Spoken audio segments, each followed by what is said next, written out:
All right. We are back live on the roundtable. Wasn't planning on doing a roundtable today, but since um, people really wanted a roundtable, really wanted to come on, guess I'll just host one today.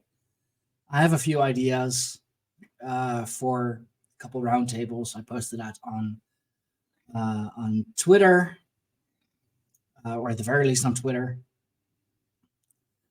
One of which is the borderline obsession that the spiritual community, spiritual people in general, seem to have with psychedelics and the use of psychedelics and psychotropics and all of that stuff. It's even to the point that in the mainstream, like, I get questions like, hey, going into a trance, they take mushrooms when they when they want to do that, right? Short answer, no. Long answer, not always, but it does help with crossing the boundary a lot easier. It helps with going through the veil a bit easier, but it's definitely not necessarily a lot of those highs we can create ourselves as well. What up, brother? Hello. I was hoping to get more people on here because I saw in the Future is Ancient group that one Samantha, the fit herbalist, she really wanted to come on. She was in the room for a bit, but then dropped out for some reason. But yeah, this should be interesting. Stein, I'm gonna play with some audio for a second, dude. I need you to help me. Yeah, okay. I'm gonna plug in a microphone. I want you to tell me if you can hear me, because sometimes it blocks out my audio. Hold on.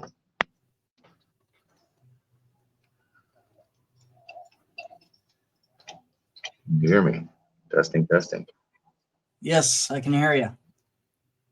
Hello, hello. Can you hear me? I can hear you well. Seems to be working. Now I can.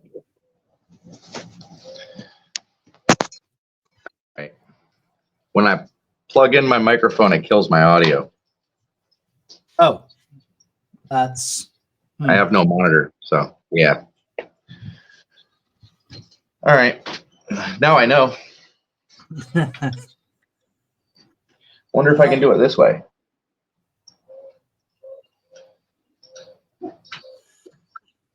Can you hear me now? Yes, I can. Do you have audio?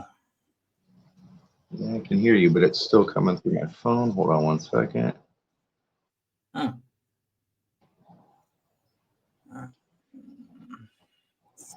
Sorry about that.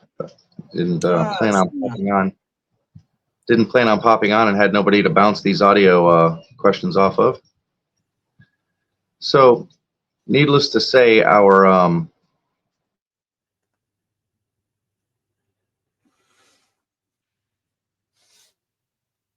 topic today. Can you hear me now?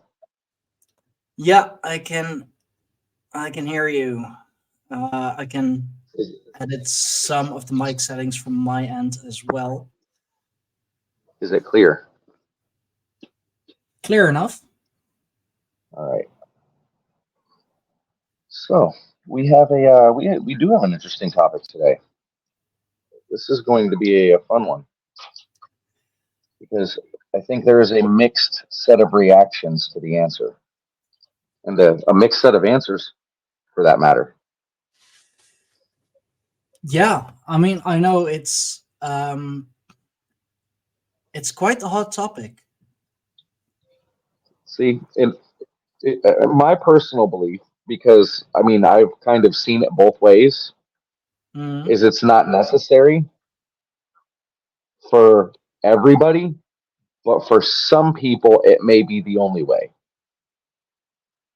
or at least the only way to open the door. Yeah, I get that. I mean, but like, wouldn't you say that with just enough practice, or like that there is a practice for everyone Well, to this get there?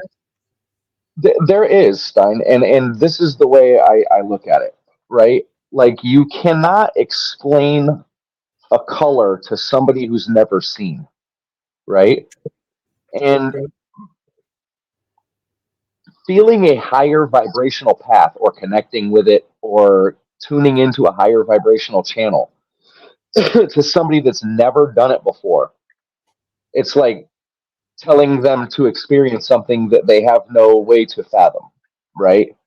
So I think with the psychedelics and even some of the lesser, um, even like I would say even cannabis to a certain matter, to a certain degree, helps people to breach that doorway the first time. Then when they know where that place is, they can sometimes find their way back there without.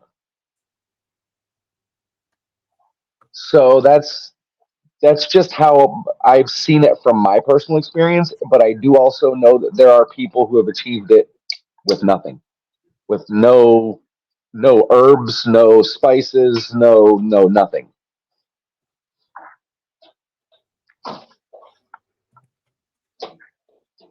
Yeah, I mean, I know it's hold on, I'm trying to get people in. All right. Hmm. I jumped on a bit earlier than I planned, so I'm going to go grab a cup of coffee, let you handle Yeah, things, no, of break in a course. little more, and clean up some of my mess here before we are fully alive and popping with everybody in the room.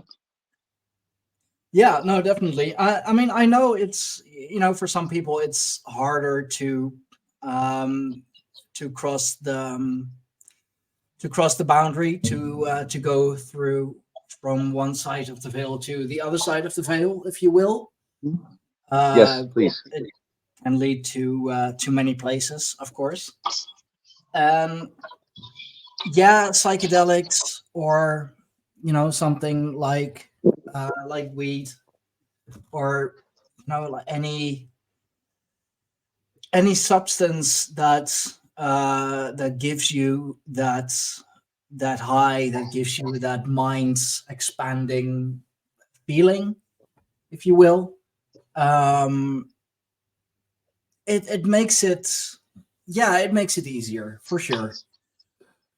But like, the on the other hand, for some people it could also create a dependency, like they can't do their meditations, or they can't reach the higher states without something.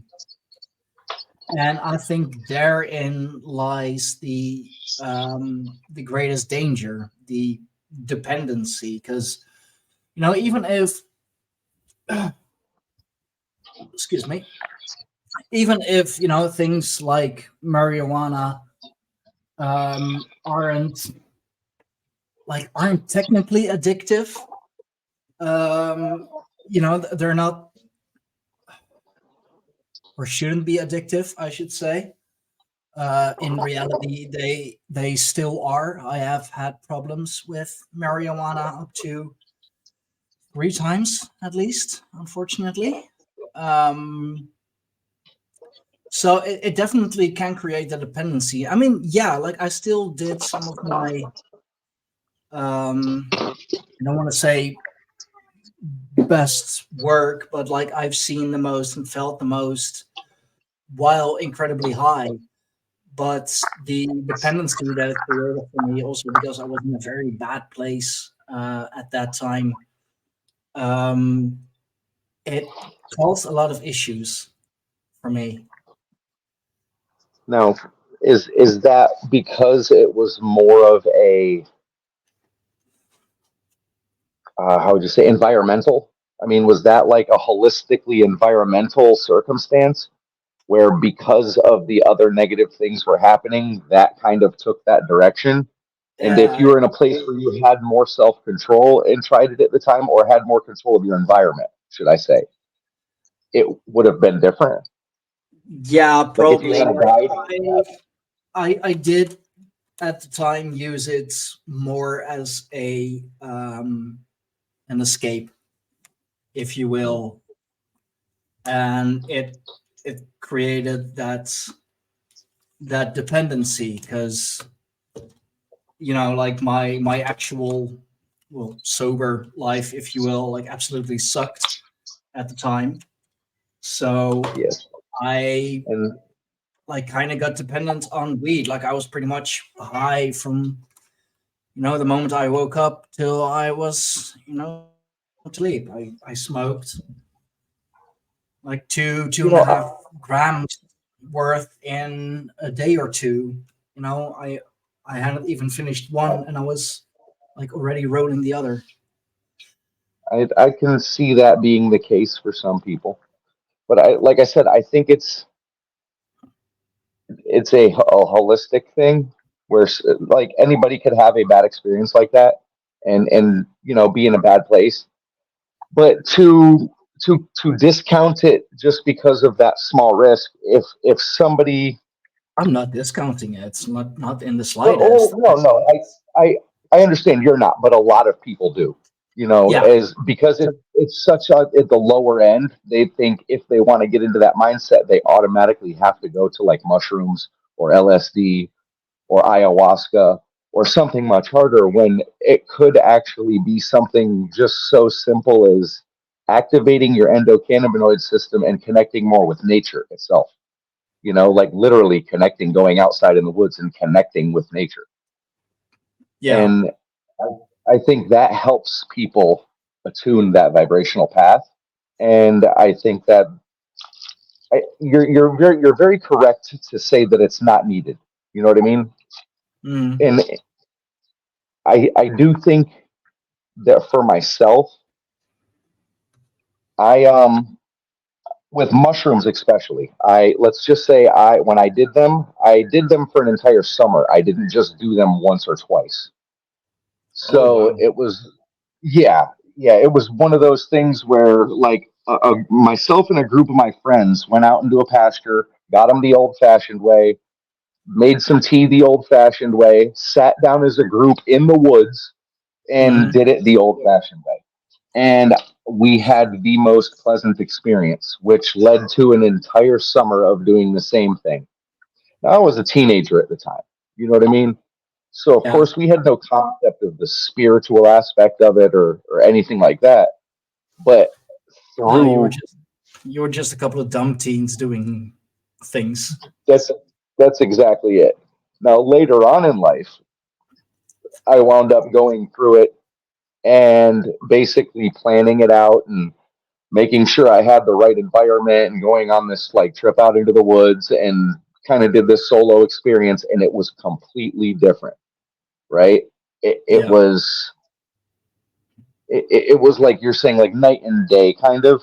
Like when you're not in the right place, it's definitely not the right thing to do.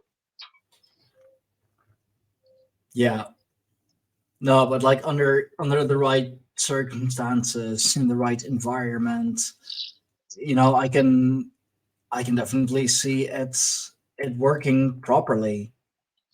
I mean, like ayahuasca ceremonies and everything, they're there for a reason. They're not there just I don't know, like to make bunch of a couple of or to make money of a bunch of Yuppies. new age hippies. Yeah, Um, we call them yuppies in America. Yippies, yuppies, hippies. It like comes down to the same thing, Now really. the hippies were more genuine and open about it. The yuppies wore khakis and button-down shirts and tried to pretend they weren't hippies, but then on the weekend they were hippies. Yeah, We okay. support Yeah, you. fair enough. What's What up, dude? Thor? Thanks for What's that? joining. Hey, just happened to check my messages at the right time, I guess. Awesome. How y'all doing? Yeah, I'm pretty good. Just came back from the gym, so Excellent. Putting them imbibe on some Florida strawberries. Nice. I'm out here in California. Legally, of course, with my card.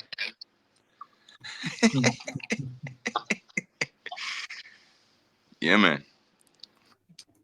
he always keeps himself to the law. He's a very law-abiding citizen. I am, which is why I want to move out of the state because I can't legally grow it here.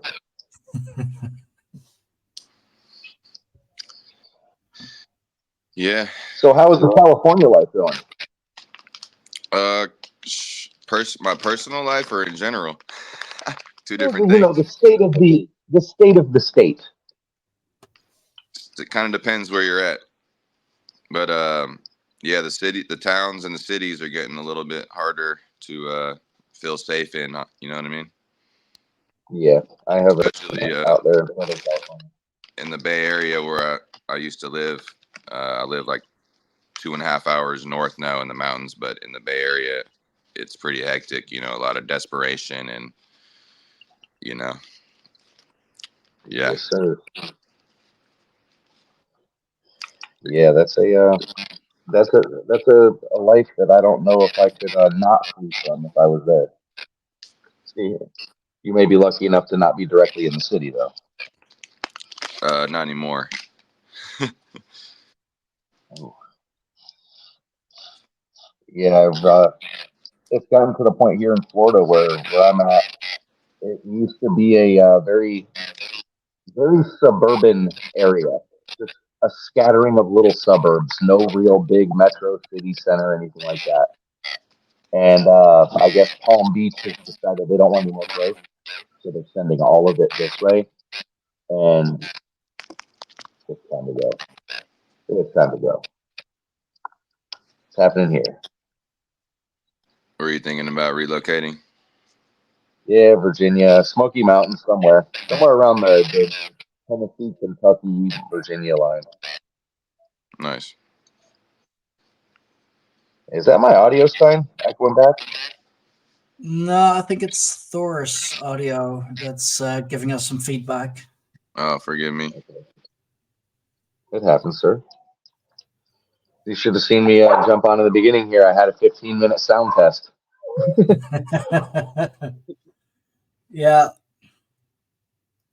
Well, it's the round table. It's a little more loose, and I really don't mind. So, but Thor, like now that you're here, like, do you have any experience with psychedelics, psychotropics, anything like that? Yeah, let me see if putting my headphones on will fix anything with the audio. Give me 1 second, all right? Oh yeah, sure, man. But I mean, it's a lot of people will say, and that's the use of psychedelics, that it's spiritual bypassing. That you're kind of that you're cheating it because you're using something to get there. And I wouldn't say cheating though if your intentions are the right ones. true. And I mean, I can understand,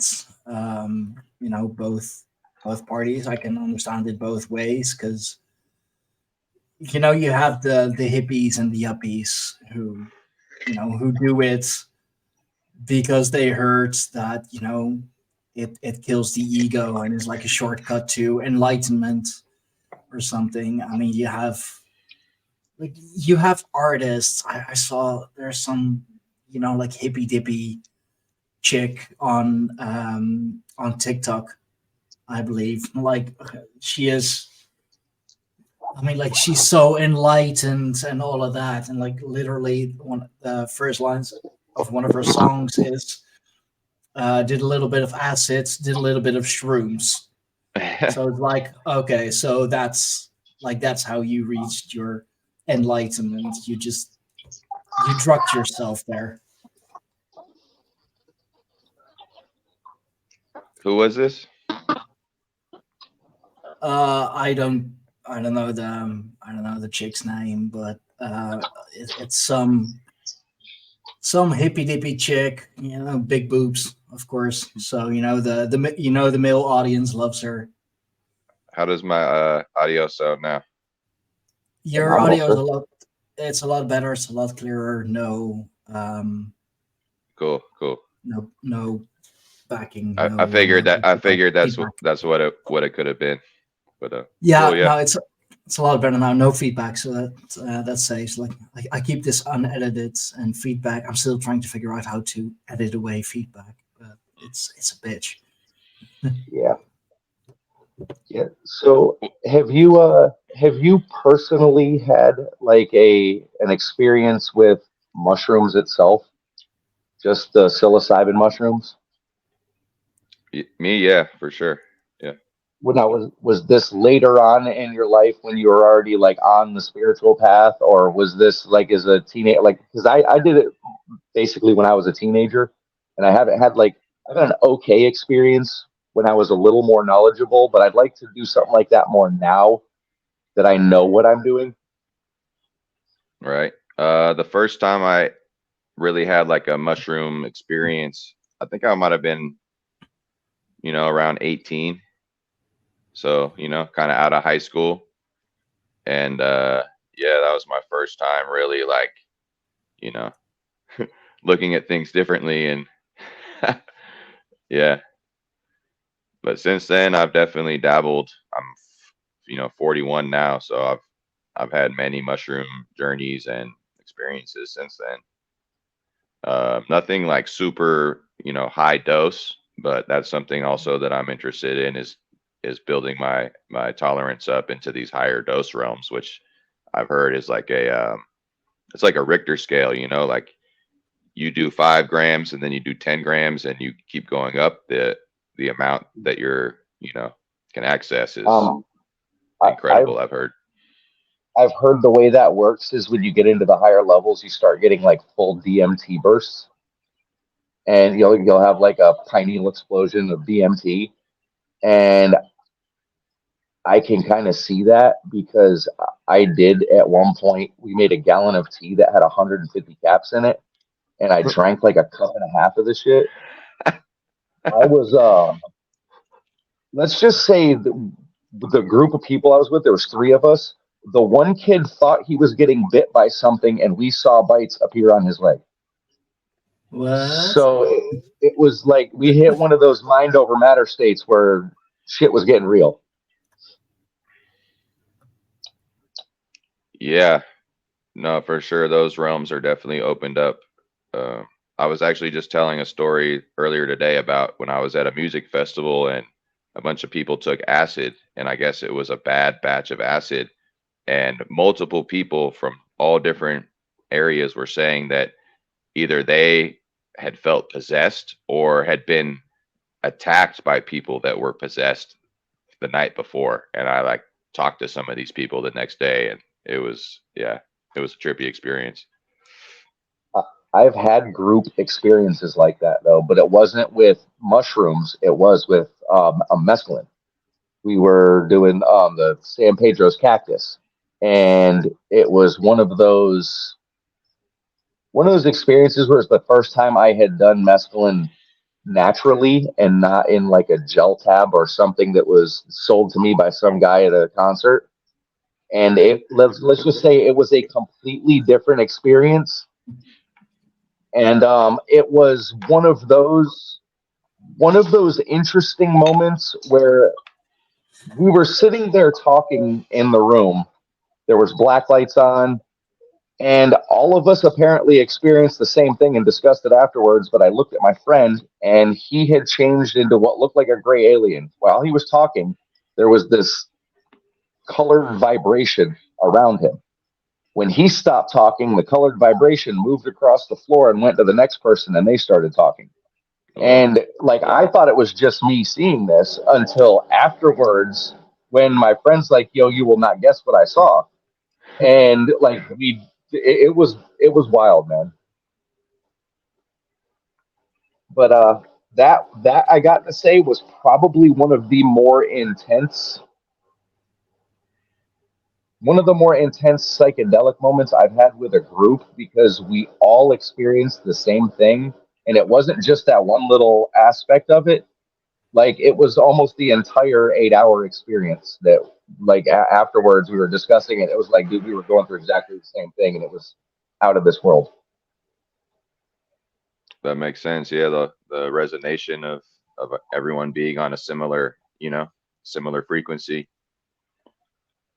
That's what I've noticed too, is when you sit in a ceremony or a group setting, it definitely changes the whole dynamic, because you're there in the thoughts and feelings of everybody else, and so it could go either way, Absolutely. I've also seen it take a negative turn. Well, one person. I've only seen one person have a bad reaction, and let's just say to this day she still isn't the person she was before. So I mean, there is a very dangerous side to it, but I think that was more. We all did the same thing that day, and she was just in a really bad place mentally, and something triggered a psychotic break in her while she was in that state, and it never transgressed. I've heard similar things, but from like more like someone taking a lot of something accidentally, and I've noticed certain people never really were the same. Yeah, no, That's more with like this synthetic stuff. You know what I mean? Versus, well, that particular day it was LSD, and the other 6 people that took it were fine. And we had had the same batch for a week, and we had done that was the second time we had done it. And that time, she just something happened. I don't know how else to word it. Like, because it didn't affect anybody else. It was the same product, the same batch, the same little vial of liquid. So I mean, it was. I I don't know. I never took any psychedelics. I know my sister has, but I personally never have. Um, and like, just like out of curiosity, for my knowledge, for my curiosity, um, like, is there a difference between the high that mushrooms give and the high that LSD gives? Because it's supposed to be similar, like they're both psychotropics. Similar is in you're intoxicated, but not similar at like the difference between heroin and drinking. I mean, it's night and day. LSD. This is from my personal experience. Mushrooms, even in higher doses, you are still fully aware that what you are seeing is just a hallucination, and it's funny to you, right? Okay. When you are on LSD to a certain level, smaller doses not so much, but once you hit a certain point with LSD, reality is indifferent.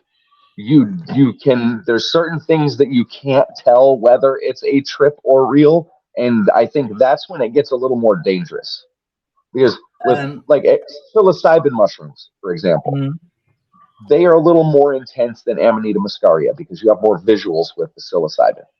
But yeah, it is all you're always aware that it's a trip. You know what I mean? So it's very controllable. LSD is a different world. Very, very, very cautious when you're doing that shit. and it's on LSD when people are said to see the like the machine elves and such, right? Um, DMT, yes, with Oh, that's LSD. oh, that's I yeah, that's DMT. That's right. but you also can see the purple lady on LSD, ayahuasca, and DMT.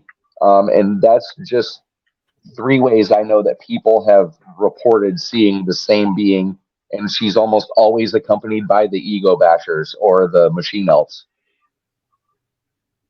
So Yeah. me personally, I've only tried acid twice, and it's not very profound experience at all. Like, and it was younger in my life. I was in my early 20s, but I didn't have like what everyone is like raving about, Alex Gray visionary sites. Like, it didn't hit me. I don't know, but I've done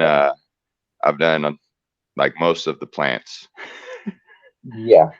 Now, see, I like the San Pedro's cactus for the mescaline because, like I said, that one was a really profound experience. It was vivid, it was funny, and we had a great time. You know what I mean? With the acid, I have found the same thing that if just one little thing in the environment isn't right or something of that nature, it can make a very negative experience for one or all of the people there.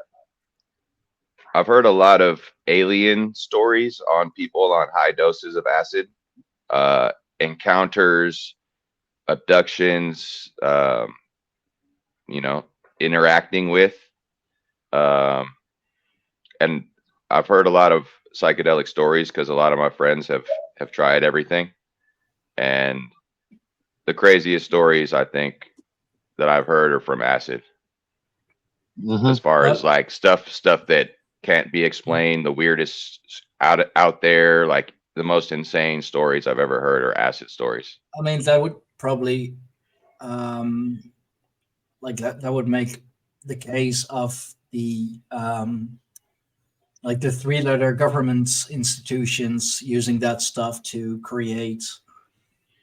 We're 30 minutes in. Yeah, I can say that. Like, sleeper agents or split personality or whatever. It makes makes them using LSD. By the sounds of it. It's really fucking potent. Imagine if you're, under like in a trip like that, and some motherfucker comes with like the most horrible stuff you've ever seen. I mean, yeah, that would split your soul right in half. Yeah, yeah. But I mean, there are. Have you guys ever heard of angel trumpets?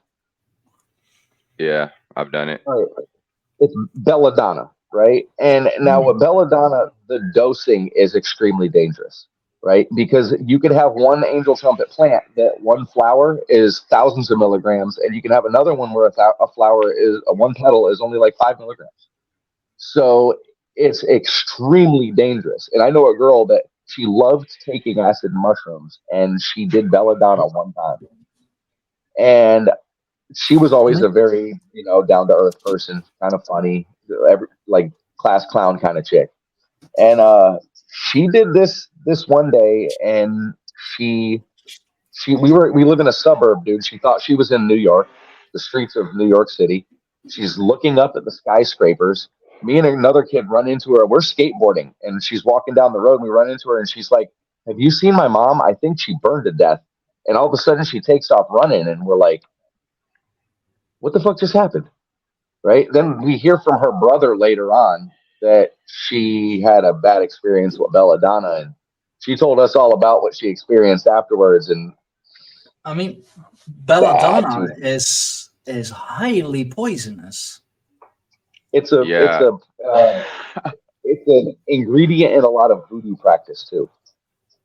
So yeah, when I was younger, me and a couple friends decided that we were gonna make a tea from the flower, and not only did we drink the tea, but I also ate the flower that was in my tea, and it was one of the weirdest experiences I've had. I actually don't really even talk about it that much. Everybody says you don't know what's real and what's not. It was like I was in a dream, and I was like talking to myself, and then for a long time I couldn't actually even see. Like I couldn't see the real world. Like my vision was so fucked up that I just had to go into this other realm that was like a dream, and I couldn't even talk for hours. And it was me and another guy. It was me and one other guy that both probably took about the same thing because no one else had the experience that we did. And he said he was talking to himself like he was looking at a mirror for hours, just like having dialogue with himself. And this was way before I had any sort of like plant medicine ceremonial experience. And later in life, the shaman from South America, Ecuador, that I worked with said that like to never mess with it, and it's like only for certain cases of really medicinal use that it is given, and under a very tight watch. And so yeah, it is very dangerous. I've known people that have actually like gone crazy for small amounts of time and like lost reality and were found naked in the woods with like scrapes and cuts all over their body and covered in poison oak. You see the mindset that puts people in, and that's why it's used in voodoo. Because in voodoo, they'll take the belladonna and basically dose somebody with it without letting them know. And then as it starts to kick in, they start suggesting things. And when they're suggesting whatever they're suggesting, as the person falls into the trip, it starts happening to them. And that's like a lot of voodoo was based around dosing people with psychedelics and suggestive hypnotism. So there's a there's a reason I stay away from that shit. But funny thing is, in the in Renaissance Europe, it was used by a lot of women to dilate their pupils. Mm-hmm. You know, like just a little drops. So you have those. I actually, it's funny. I saw like just today, I saw a short video from one of the like a podcaster I follow, the Poisoner's Cabinet. Really interesting. There's a lot of shit about poison. I should invite them for like a one-on-one on this kind of stuff. I'm gonna write that down. But they said, and it's true. I remember that, but it makes the women look more, more doe-eyed and kind of glistening, and like you're so in love with your hubby, and the hubby, of course, loves seeing that. It brings the natural blood flow to the skin and the microcapillaries, so it would make you look like you're naturally blushing also. But yeah, so dilated pupils, blushing, looking very much in love. They sell that in GNC to this day. They sell micro doses of belladonna, and they've got something mixed with it so that if you take too much of it, it'll make you ill. But it's used for migraine headaches, and I have heard, I've not myself done it, but I've heard for migraines, the microdoses of it work really well.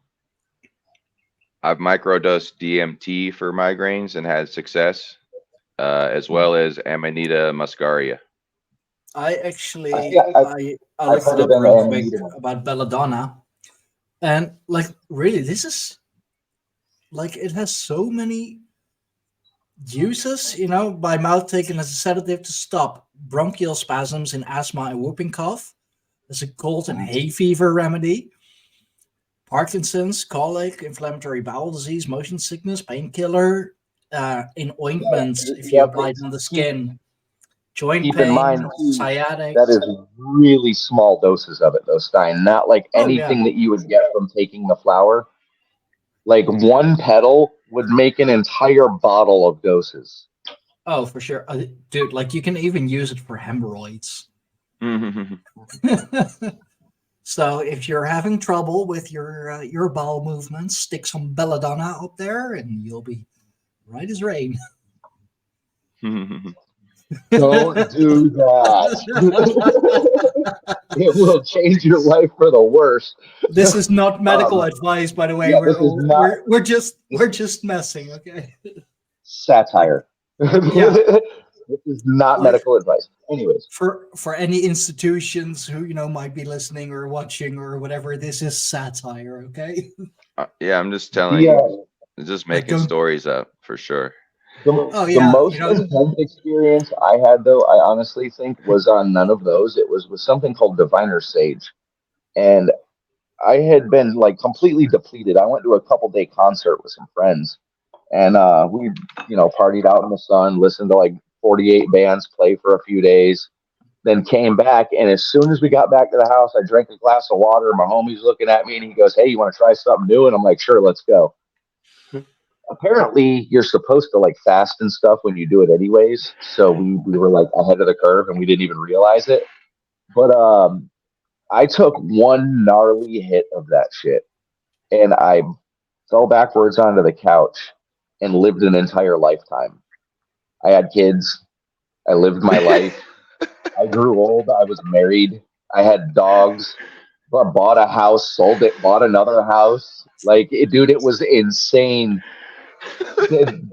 It was insane, the detail Bruh. that I remembered when I came out of it, because I had years of memory, right? And when I snapped out of it, I was looking up and I'm laying on the same couch just a matter of minutes later, right? And this person had come to the house and they were like, "Hey, how you doing? Want some breakfast?" I'm like, "Yeah." What the fuck just happened? Like, I looked at my friend. I'm like, how long was I out? And he was like, "I don't know, 2 minutes maybe." I was like, "No fucking way." He was like, "Yeah, bro, like 2 minutes." He goes, "Hold on, should I hit that?" And I'm like, "You should definitely hit that, dude. Like, you really should do that shit." That was an experience, man. That was So, one intense experience. so you lived a whole life Mhm. basically in a matter of minutes. Yes, and came out of it, like I said, Stein. I came out of it with years of memory, dude. Like, i- insane. I'm gonna try that. Where do you get that at? I have no idea where he got that shit, but he said it was the strongest diviner sage you could get. Is it like salvia So or what? it's a type of sage, like literally a type of normal American sage, I guess. But yeah, Well, something like that. I've never there done is salvia. the okay. Well, there is maybe it was just a potent form of salvia sage, right? Because that's salvia is a sage also. I've never come in contact or done that one. I So tried I'm it not. and I didn't have an effect on it, but it was also early on in my days before I had to smoke DMT. So I probably, if I had smoked salvia, would smoke it how I smoke DMT. I mean, that should make for an interesting experience when, like cleansing your space with it. The one thing I can say I've taken away from just about every experience that I've had is this deep understanding that almost everything is blank space and we are literally just a web of molecules so vastly spread out that if we were condensed where our molecules were touching, our bodies would be like microscopic. So, Yeah. like on the vast scale of things, every piece of earth is molecules so vastly spread out in the same way, even granite and gold and all of these denser metals and whatnot. I mean, And like I it's came away with this realization that if we can control vibration, we can control that space and open doorways and do all of this other shit. But I can honestly say from the very first time I took mushrooms, I came away with that understanding, even as a teenager, that vibrations were a science that we were really lacking in studying.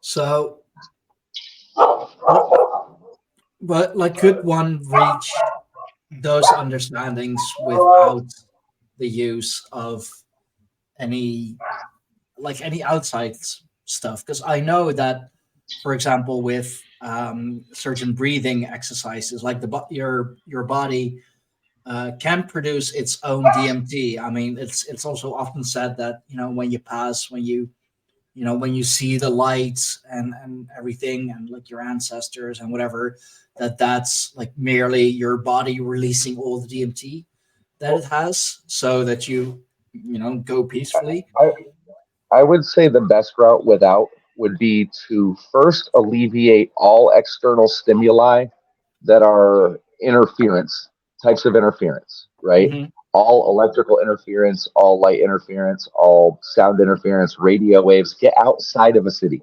right? if you really want to make that connection, you know what I mean? You're going to need to connect on a vibrational path with nature, and it's going to be almost impossible to do when you're less than a mile from a 5G tower. I mean, you have Right? those like those salt water pods where you're basically, you know, isolated I and did that floating once. around in a pod, and people are said Sensory to have, deprivation. yeah, and people are said to have like just these huge experiences while, Hmm. you know, isolated in such a pod, and it sounds incredibly interesting, I'd say. I mean, Thor, you said you've done it. Yeah, I did a float take one time, and unfortunately, I had a cut somewhere on my foot, I think. So Oh, the salt from the float take kept getting in my cut, and so I wasn't able to fully relax. But yeah, just towards the very end of my, I think it was an hour or whatever, I started feeling like I was spinning, even though I was just fully relaxed, just floating. I started feeling like I was spinning, and I started seeing geometric patterns that were Hmm. it was only black and white though. I didn't get any color, but it was started to be like, you know, you can just kind of close your eyes Fractal pattern. and press on your eyelids, yeah. and you can get a little DMT experience. It was kind of like that. And then right then, as soon as I was going in, the dude knocked on the thing and was like 5 more minutes, and I was like, but but, but See, that was I like think that 20. That was knock, like, whether you notice that 5 minute knock is an interruption, dude. It's yeah, propaganda.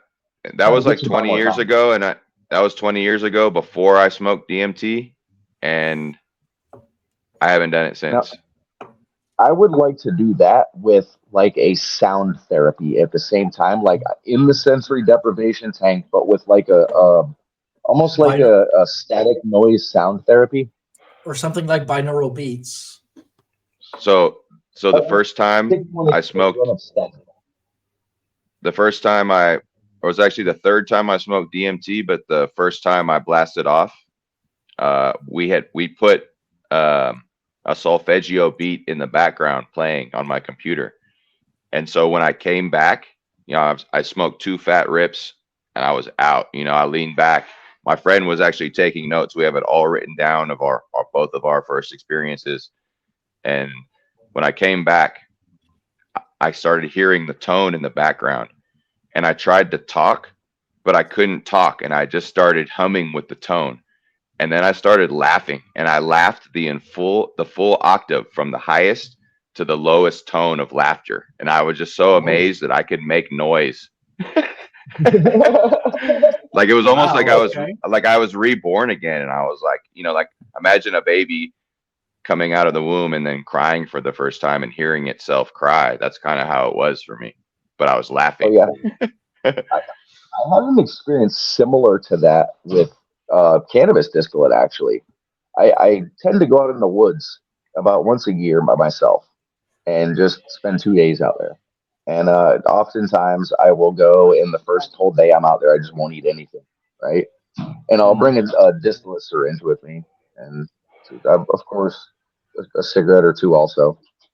And when I finally get myself into the proper mental state, sometime around the second day's sunset, or maybe even the first day's sunset, I will take like 400 milligrams of cannabis distillate and drop it at one time.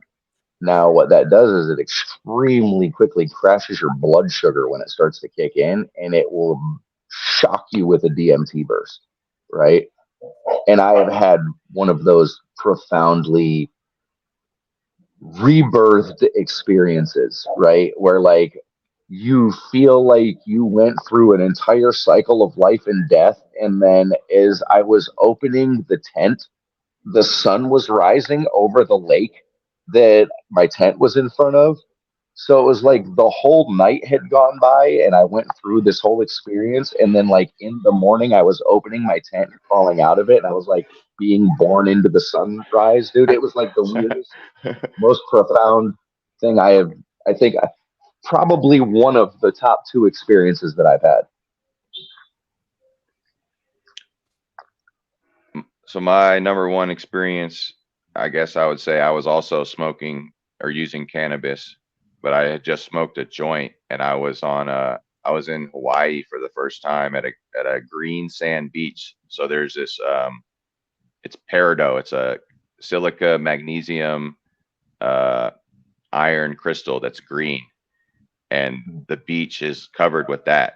So it's not like a fully green sand beach, but it's enough to where you look and it's green. So I buried my feet in it and I smoked the last joint that I had, and I was just doing a breathing meditation, and I just started like I stopped breathing and something else was breathing for me, and I was like the deepest inhales and the biggest exhales I've ever had. And I don't know how long I was doing this breathing, but I full on like started having like colors and visions and hallucinations of like DMT kind of geometry patterns in my closed eye vision.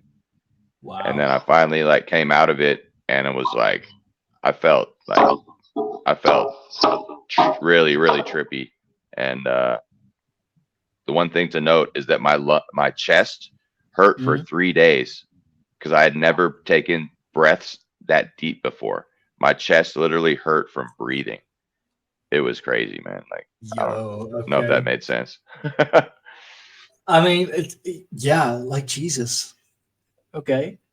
I mean, I smoked a lot of weed in my time, and I guess one of the things that I'm like open about,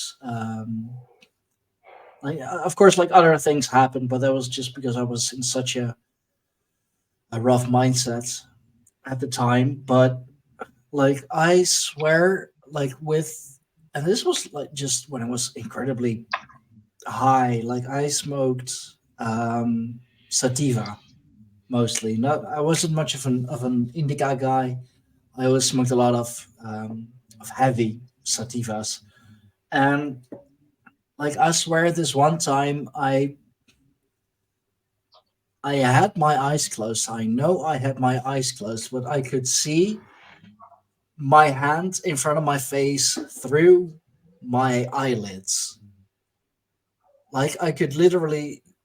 I've had I don't that know. same experience for sure. I know exactly what you're talking about. And It's I almost like never, you can't believe it's happening, and then you're like, wait, were my eyes Almost closed like or open? and I yes. never had it since. I've never had that experience since. Like it I was think the weirdest so. one I had on with just cannabis was there was a strain called Guru, right? And it's a very heavy sedative indica, right? Mm, There's a very like a grapefruit flavor to it almost. And I was let her out, Xander. I was quite literally by myself on the back porch. mhm. Football season is happening, and I I was waiting for a San Francisco 49ers game to come on, and I took a hit of it, and I'm sitting there thinking. I picked it up about a minute later and took one more hit, so just two puffs off of a bowl. Mm. And all of a sudden, I'm looking up, and the game's on, and I see George Kittle hauling ass down the field, and he like stiff arms this one dude and fucking tucks and rolls, and all of a sudden, the samurai comes out and cuts him in half, and I'm like, holy shit, I don't have a TV on my porch. And it was like one of those. Before I even realized that I had gone into I guess to call it a micro trance or a trance of some sort, it was like a waking, livid daydream, if you will. But like it was so vivid that I'm like watching it and I'm like amped. I'm waiting for him because he's like just feet from the end zone, and all of a sudden this dude hops off the fucking sideline and just lays him in half with a fucking katana. I'm like, yeah, I don't have a TV on my porch. What the Wow, hell? I'm gonna go inside and watch this game. sounds like some good. Yeah. So if you ever get a chance, try Guru Phenotype Zero. It's Oh it's wow! really good. I'm gonna write that down next to what is it? So you can Diviner Sage. watch TV without actually watching TV. I'm telling you, dude. I don't know if I was having two channels broadcast into my head and they just kind of like blurred together or what. Have you guys ever had the experience where you are about to turn the radio on and you have a song in your head, and when you turn the radio on, not only is that song playing, but it's in the same part of the song that you had going? Couple times for sure. Yeah, that one. Have you ever thought that like we're slowly starting to be able to interpret maybe FM signal? I mean, I wouldn't doubt it. It's all around us at all times. All signals are, even every other people's thoughts. Let's say you're in your car, right? And you're tuned into a song that's playing. Your mind is tuned into that song, but that song is being tuned in by an FM frequency, right? yeah. So as you're tuning into that music, you're picking up on that one particular frequency. You listen to the same radio station over and over and over again. That frequency would kind of become ingrained in you to the point where you can go to turn on the radio and you're already thinking about the song before it even happens. That's my theory. Deep. That's deep. I like it. But like, do the radio signals influence you, or are you influencing the radio signals? I got a theory too. Check this out. So that means that you're psychic, because there could be hundreds, if not thousands, of people around you also listening to that same radio station, singing along to that song, and you might have even picked up that collective hum, that collective tune. And that's the other thing.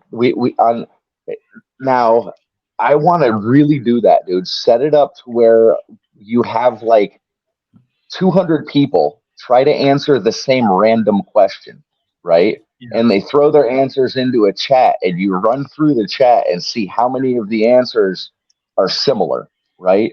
You basically average the answers and see if the average is correct. Because I think just by asking groups of people, hey, where's my lost wedding ring? And having a bunch of people give the first answer off the top of their head, you're going to wind up finding out that a lot more people have strange abilities than they ever realized. Well, that's like going into like the remote viewing stuff too, a little bit. Remote viewing, hive mind. Yeah. See, I want to do the Looking Glass project, Project Looking Glass. Anyways. Yeah. Just to troll the government a little bit. Just a little poke in the ribs for the CIA. But have you talked with Logan about it? Because he was, supposed to. Do you remember our last conversation with Logan about his attempted ceremony to get Joe Biden to say the word boobs? Yeah. Did you see Joe Biden at the brewery? It almost happened. It almost fucking happened, dude. I was like, no fucking way. No fucking way. Dude, I had to send Logan a clip of that shit. Next time I'm joining in. Next time I'm joining in, because then he'll for sure say it. I'll throw down. Go watch the video of it's Joe Biden doing a speech at the I think I just saw that. The Earthmaker Brewery. He starts saying they make the brew, they boob the brew here. It was like, what the fuck did he said it? Didn't he just fucking said it? He just said boob. Like, dude, I was tripping when I saw that happen. My mind was Jay, that's what Jay Ash? Yeah. Have you ever done ayahuasca? No, and I really so I'm gonna say that's the most powerful plant hallucinogenic I've ever experienced by far. Now, is ayahuasca a combination of DMT and something else? So ayahuasca is a combination of the Banisteriopsis copy vine and one other thing you have to add to have the MAOI inhibitor so that you can absorb the ayahuasca vine through your stomach. Okay. So one of the common ones. Go ahead. I've heard people say that there are different ways that you could do it. It's not like a set science. You do need this one particular thing, but then there are other things that you can use to mix it with to get that effect. Yeah, so like I would assume maybe like Syrian rue. Are you familiar with that? Harmala. Yeah. Okay, so I a so I, natural MAOI inhibitor.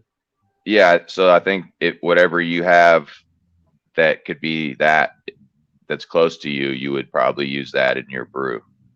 So there's one popular one in South America is called chacruna.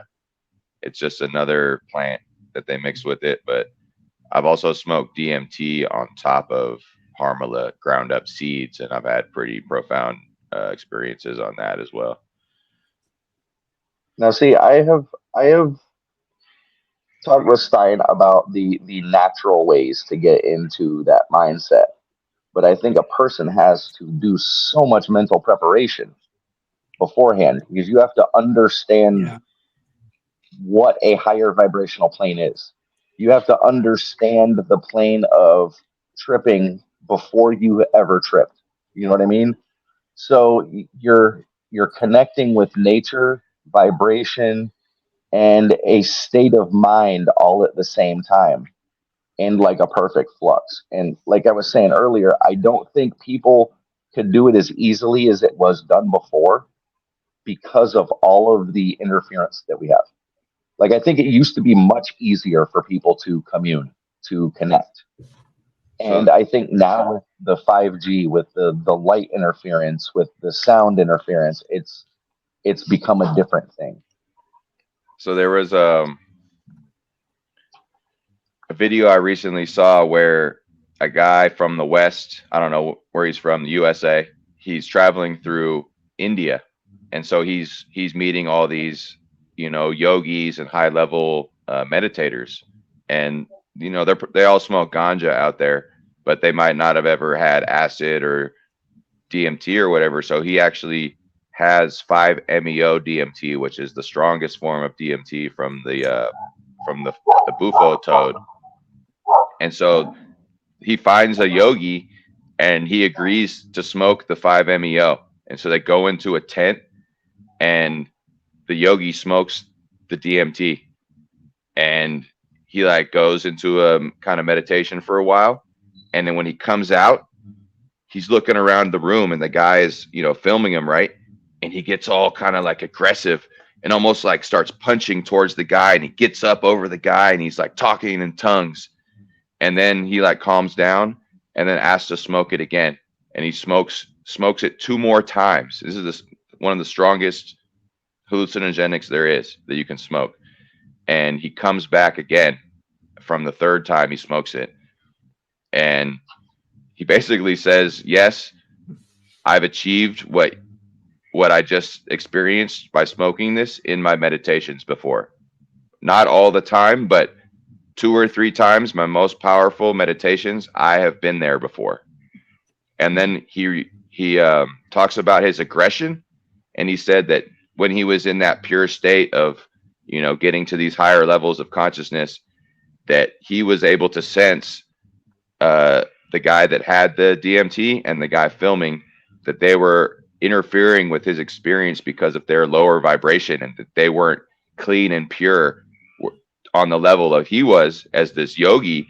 And so that's why he actually got all intense it's on YouTube. You can look it up. I'd really recommend it. The channel is Dakota Wint, Dakota, I think WINT, and it's like from like a couple weeks ago. It's like yogi smokes DMT for the first time. There's like 2 clips and it's mind blowing. If anybody wants to connect to the ancestral way of like the Germanic or the Yeah. Norse people, what I would suggest first and foremost is experience being a cowboy. I think I Literally, found go try being a the video. cowboy or just get a piece of what life is like on a ranch, helping with the cattle, brand a couple steers. That is the closest thing to our ancestral life that I think we have in modern times. It's not going to be your frontline soldiers or your Navy sailors, you know what I mean? Because everybody thinks of the Golden Era Viking. If you were to hunt for the closest connection to your ancestral roots, and you came from like Germany, Norway, Sweden, Denmark, Holland, you're going to be a farmer. You're going to be raising some type of animal out in the woods, connected with your local piece of nature, eating what came from it, getting your, your antibodies and your immune system built up to your local area. And I think when you in tune to your local area like that, when you eat the food from it, when you grow your food on it, when you experience that, you are that much closer to that piece of land, and you need that connection to earth in order to have a good, clean experience. You have to have some type of rooted connection to nature. I've never heard of anybody in New York City on a high rise having a great, fantastic spiritual trip. Oh, I very much doubt it. I very much doubt that that's even possible. Look, you're quite literally trapped in a concrete box at like a great height. So you're the like even grounding when you're like, I don't know how many stories high. Good luck with grounding yourself. What was that? What was that saying that from the lady that did the Underground Railroad? Was it Harriet Tubman? I saved many slaves, and I would have saved many more if only they knew they were slaves. There Oh, are so many people that are trapped in this rat race circle that they don't even realize that they're trapped in a rat race circle, right? And I think when people have that first connection, it's when their mind breaks out of that loop and experiences something real for the first time, And yeah. I suggest that people do try that. A term I've heard is free range slavery. Right? That's a perfect description, dude. Yeah. Think about it. On my mother's side, my mother's side, my grandma came from Denmark and my grandpa came from Germany, and they straight up were farmers in Nebraska. Raised everything from scratch. We're trapping everything full on. And I'm like just now starting to get into that now. I live in the country now, 15 acres, and I think I was telling Stein on the last one, I got chickens and I got a garden, and yeah, I love it. Touch the earth, We had chickens, dude, but the HOA made us get rid of them. Fucking assholes. Dang. Hate living in a neighborhood, man. That's why I can't wait to get back up in the mountain. I mean, I literally live in the city. I mean, like, I would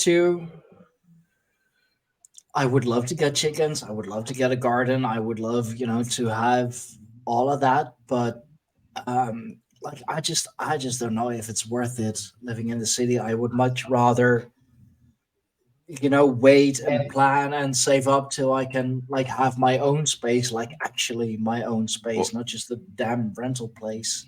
So one thing you can do is find someone that does own their land or has a big backyard or even a front yard, and you can just be like, hey, can I start planting a little garden here, and we can both eat from it. Like if I'm not around, you can water it, right? And then I'll come around a couple times a week. And I mean, I know my neighbor would like agree to that right away.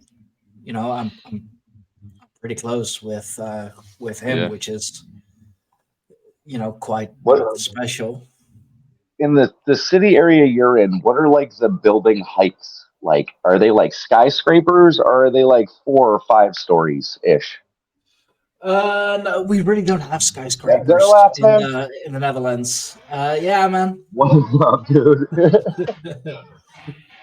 No, I think most here in the neighborhood are like, I want to say 4 or 5 stories. So you're not in like a metropolitan style city where the buildings are like 100 stories and stuff. No, but like we really don't have them that high. I mean, certain places in Amsterdam, maybe, but not my hometown. But I mean, yeah, I live in like on the north side of town, pretty much on the on the outskirts. Like it's from here. I want to say like it's maybe 10-15 minutes to the nearest highway. How far would you have to travel to get outside of cell phone service? To like get away from the cell phone towers? Oh, Or is there even a good place in the Netherlands to do that anymore? Then I would have to go pretty much either all the way up north or all the way down south, or maybe Zealand. I don't know. Like I live in the economic triangle of the Netherlands. Yeah.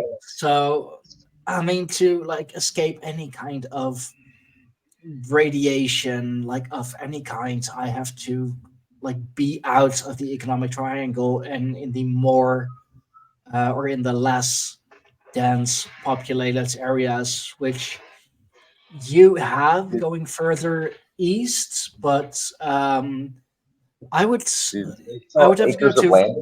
I would have to go to Frisia or Groningen, like the areas where my kids live and where the side much of is a her family lives. How much is an acre of land in the Netherlands?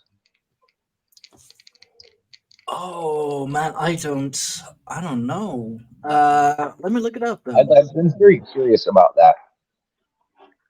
You can do a lot with 1 acre. Yes, you can. A lot. Yes, you can.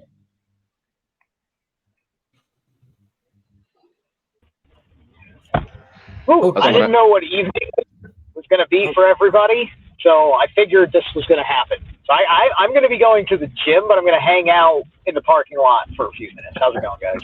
What up? What up? Yeah. What up, brother? Yep, it's 5 o'clock over here, so. So how is the Warrior Quest going? My Warrior Quest? Yes, sir. Oh. I know you started tuning up within the last year. Well, you know, it's, as far as I'm concerned, as long as I'm a little bit more of a warrior each and every single day, when the war comes, you know, my fate will be sealed, and that's all there is to it. How the hell do you prepare for war? I don't know.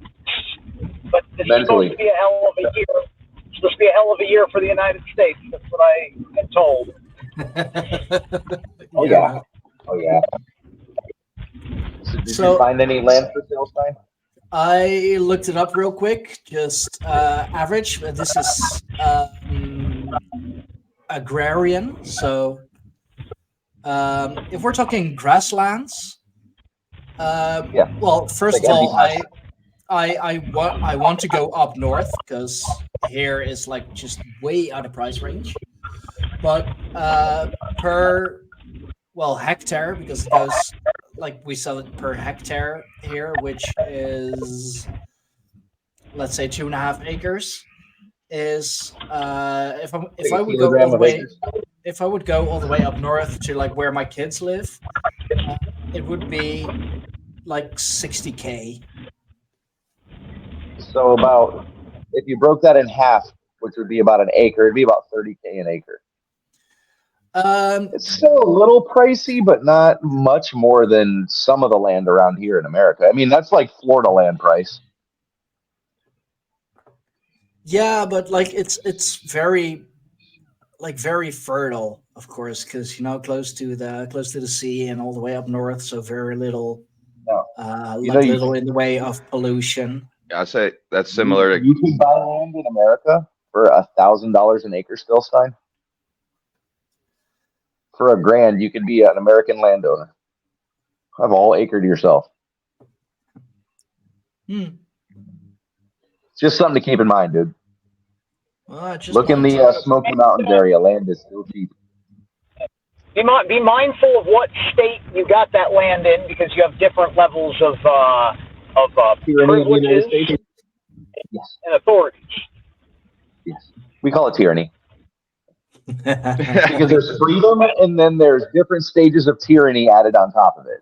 So that's true, but then there's also a bunch of neighbors got together and said some people are really fucking stupid and are bad neighbors, and we have to like put it in writing somewhere.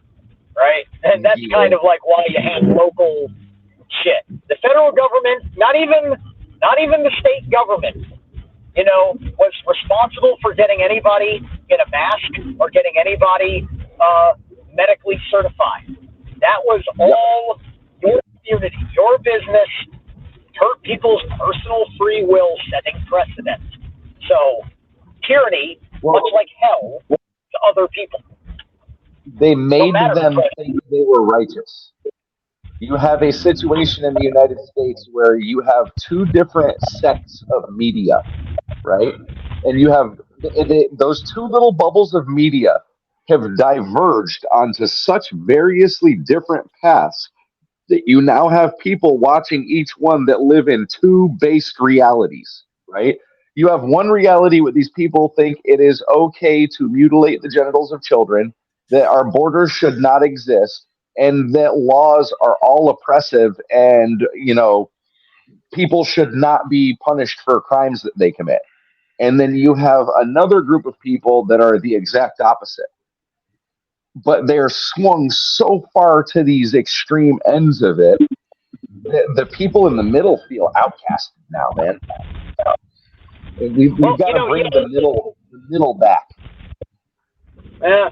Well, like the thing is that the real extreme, like, we don't quite see it yet, especially because we, by and large, have been identifying with them for a long time because of agreements when the populist movement first sprouted in 2016 under the original kind of Trump campaign that inspired people to be more libertarian, classical liberal minded, which is very much right and left of center ideals. The extremes are parsing themselves out because they created the atmosphere for that and fed that into people who are ignorant and superstitious. And so when the media propagates it for them, that's problematic, because it's not like those people are just out there spouting it from a street corner somewhere. You actually have like a large faction, MSNBC, CNN, and ABC, spouting one side of it, and then you have Fox News and a couple other networks spouting another side of it. But the news networks have actually taken up those end cap ideas instead of holding a more moderate stance with the average American citizen. They feel like they have to cater to true. But you have to remember, the problem is that there's no Fox News is part of the instigation in the social construct. But at the end of the day, when push came to shove, they did not back anybody like anybody who was an okay dude on January 6th, right? Like whether you agreed with them or not, whether you thought they were patsies or not, people that were okay dudes, Fox News was not for them. They cut off and they went back to status quo, which makes them pseudo in the pocket of the liberalism.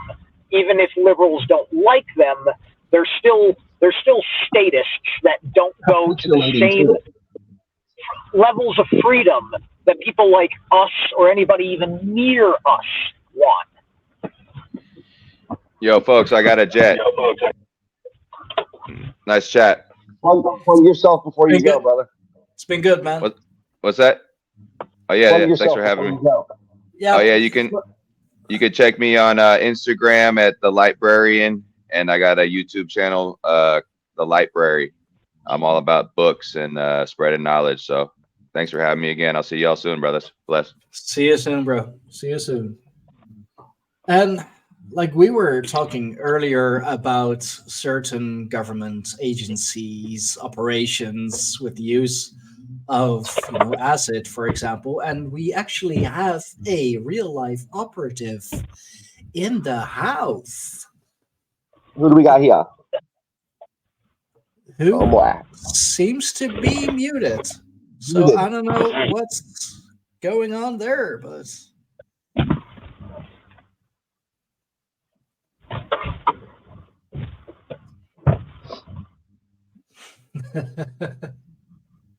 All right. MTL's dropper, dude. Yeah. Testing 1 2. Testing 1 2. Yeah. Now There we it got is. you. All Yes. right, ladies and gentlemen of the board, I am formerly Logan Aaron Canoris. Now I don't really know what I am. Basically, I overdosed on a lot of shroom gummies because I'm stupid. And that was yesterday. And I don't remember the past week. And the last thing I fucking remember was that my eyes are basically blacker than black. And they're still fucking black. So, and I died in a very funny way. I died in my home, sitting in my chair like an old man. So that was beautiful and fantastic. I got sent to hell because I told God to go fuck himself for making Brussels sprouts. And I wish I'm making this shit up. I seriously wish I was making this off the top of my head, bro. But okay, I somehow managed to pull flesh, meat, and bone and sinew beyond the death gap into hell. H-E-L, not 2 L's. And all the succubi loved me.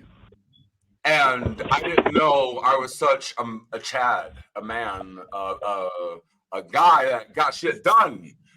I don't need to say anymore, man, but I have fun, and I can't wait to go back to see all my favorite succubi. That's all I'm saying. That's all I'm telling you guys. So I was telling them about. I was telling them about the Joe Biden speech at the brewery and the whole. I heard boop 3 times. I heard boop 3 times. Yes. So here's another thing. Hold on. What does it mean? Like, okay, I just need to know like the esoteric or core spiritual nonsense. With my eyes right now, they're fully dilated and like double wrapped. It feels like, right? Like my eyes don't even feel human or normal. Yeah. Okay. So Are you just coming down from a high? Yeah, mushroom. Yes and no. I'm kind of riding the roller coaster effect right now. Okay. Yeah, I know what it's like after the main high goes up. I did a heroic dose of albino penis envy last year and saw Seraph Angel. Lucky dude. Nice. It was crazy. I should have diluted it. I had a stomach ache through the whole thing, so all the hallucinations were starting to get weird and upsetting. And like seeing a giant slinky going down the road when you're sleep deprived. I had that happen to me. Things akin to that. Who here's done ayahuasca? Oh no. Oh, okay. I wish I did. Yeah, no, I've done heroic doses of psilocybin mushrooms to the point where the world was in closed caption. Everything had a little black box underneath it that narrated what it was. And there was literally, we were walking across Lakewood Park and there were Christmas carolers, dude, and I was tripping my brains out and I thought I was in the movie Toy Story. Damn. But hey, Sidon, can I introduce myself to Zeraf? Or would you like to introduce me based on what we've experienced together? I mean, dude, I still don't know who or what you are, so go right ahead. Let's go through the facts. Hey, this is the MK Ultra Operative S-Rank Logan reporting in from the end of time. But dude, seriously, like, guys, check this shit out though. Like, fucking my eyes are fucking baller, dude. Like, I wish they were like this all the fucking time. I wish they were like this all the fucking time, right? So not only am I in like ultra states of consciousness, but I actually had to cross that death gap. How you fucking do it is you have to like dance and maneuver, because the way to get into hell to certain areas that are blocked off, you have to dance to get around, right? But the dancing is pain because you're constantly dancing to move around. There are different segments of hell, and there are layers of hell that is not written down in any script because they've been locked off. It's weird. That's Logan, may I suggest to you? Go ahead, Stein. No, you go ahead, bro. While you're still in the state of mind that you are, watch a video called The Rascal King. Can you, the Rascal King? I'm actually gonna look that up right now, so I don't forget. But yeah, guys, when it comes down to it, what's the word? Dancing Deads, because that's interesting, because there is like actually a pretty it's classical music, but the Yeah. the dance macabre, which The is dance literally macabre. Yep. the which dance is of the dead. literally the dancing dead, and like you see that with which is still very Hi. Bye. which is again like very popular around Halloween times, as the song and the music video for Spooky Scary Skeletons is also quite literally the dancing dead. So No. In this. Oh, I'm sorry. there might And, actually be something to it. And the dance macabre is also a kick-ass ghost song. Oh hell yeah! And it's the dance macabre, you damn heathen. All right. Come on, dude, we speak English. Macabre, like that's one of the words I don't say enough to nail it. So English is our first language, so when we butcher it, it's with the best intent. Yeah. Exactly. You can hear me butcher Old Norse sometime. All right. Haseya, ho. All right. I got to go kill myself on the elliptical. I'll catch you guys later. Yes. Peace, Have brother. fun with that, girl. Wow, Well, Stitchin, and Stein. I'm sorry. It's Stein, not Stygian. People keep I calling thought me it fucking was- Stygian. I don't know. Like, okay. I'm kind of illiterate because I'm kind of stupid because I didn't pay attention. I was put in front of electronics, which actually accelerated my evolution, but also hindered me back because, if anything, I'm just mimicking sounds that I've heard in public, right? But you want to see something fucking baller though? My fangs are You pull a growing in, tape? bro. My fangs are growing in, What- bro. We are going to lose our opposable thumbs as a race. I will not. I will appear to this mutation of a body, and I will be the last living mutate in all of existence. Dude, Dude, we are going to evolve away from. We're going to evolve away from them. Yeah. No, I Here like we these can't be thumbs. changed. What? Look, This is- see, it's gonna. You need a grab, bro. Well, Dude, these think things about are it. We're not so gonna handy. go sloth, bro. That's not gonna be us. No, we're gonna be. We developed these out of necessity of labor, Yeah. right? Oh. But I we see. no longer. Humans are now evolving away from that labor necessity. We are Okay. evolving into an industrial system where everything is done for us now, right? Okay. And So- our biggest accomplishments throughout the day are typed with these three fingers on each hand. You still, So- actually, if you're on a keyboard, you still got to use the thumbs for your spacebar. Because I've actually seen this timeline. I become a type of computer programmer. I'm writing code, making animated wallpapers for free. I become like a sublime underground artist, a DJ at that. And basically, this timeline is going to get very funny very quick. What you guys need to know is that you guys are divinely protected, specifically you two and the organization that you uphold, simply because you have rubbed the right bellies in a way in realms you don't really understand as of yet. That's okay. I still think Google Bard is our own personal prophet, but that's just my opinion. Nice. I mean, kinda, and I'm sorry. Would you guys would you guys like to accept a secret quest in existence? Like, imagine life is like D&D or a role-playing game, right? You ever played one of them? It's like you get like infinite choose your own adventure kind of shit, like Skyrim. So a maddened high hermit runs up to both of you and says, gentlemen, come with me. I have a mystery box to present to thee. Do you accept? Yes or no? If you accept no, you will miss out on the 100% completion of existence. Dude, a mystery box from a hermit? Hell yes. Mystery box from a fucking hermit. Hell yes. Yeah. Like, look, all right, this is me, right? And this is me in general, right? Morpheus comes up and has two pills in his hand and says, these are your options, and starts explaining them. And then he looks up and goes, oh shit, you're only supposed to take one of those. You know what I mean? I took both. I took our purple pill, bro. That's so yeah, I'd grab the box and go for it. Let's go. What's up? Guys. Sounds like a party. Yeah. Oh, I'm having a hell of a party right now. I'm riding the roller coaster effect, my good man. So, all right, check this out. Would you guys want some should I leak some stories about the plot line of how the narrative story is going to go in this timeline? Do you guys want to get an inside scoop? Like as verification, like I have access to the cache of records right now. I don't know how. So in the next 3 months, what do you see happening to the east coast of the United States? Flooded, obliterated, nuked, nuclear power plants, energy grids go down. What happens next is there's a whole bunch of terrorists that get named that are coincidentally very nerdy, and that's all I'm going to say on that part because I can't alter destiny too much. Otherwise, I get thrown back in a box. I'll tell you what happens. Okay, tell you what fucking happens, man. All right. All this nuclear shit that we've all been talking about, which I think nukes do not exist, because if they did, we would have used them already. I'm a firm believer that nukes are a lie that's used to keep people in power.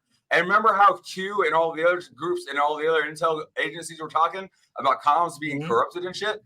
Basically, we have left our southern border down. We have thousands or hundreds of Chinese military-age men or whatever the fuck, people like me, right? Can hold a gun and go bang, bang, bang.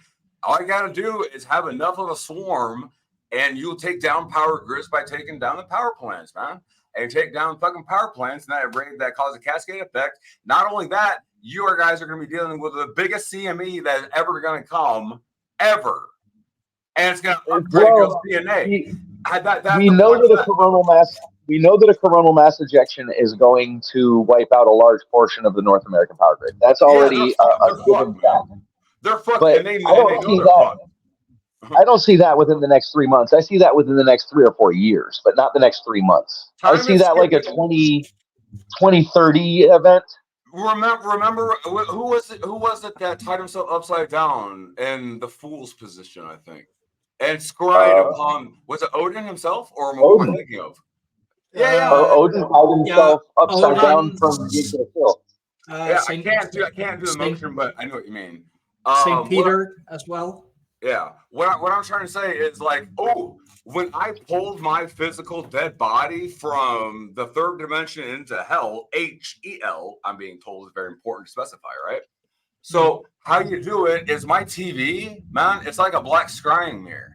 It ties you into another universe, right? So what happened was the succubi had me grab them in funny places, won't say where, and basically they pulled me into existence by chaining and binding me. And I had to be torn apart atom by atom and reassembled. That's probably why I'm getting fangs grown, because I have them stunted around the other. Static. You need, when you're in a mindset like that, you need to envelop yourself in static.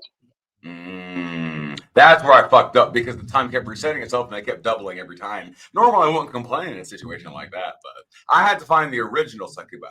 That game is evil. All right, check this out. You got like at least 4 succubi come out of nowhere, right? And they start dancing and phasing in and out of each other. And they're dancing really good to some really good tunes, like underground tunes, like tunes that will give you a second look in the public eye. Let's just say that much, right?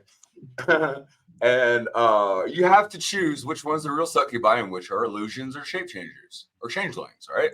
Like they exist. You know, it's fucking real. It's just because you can't detect something on 5 senses doesn't negate that there's more existing at a different frequency.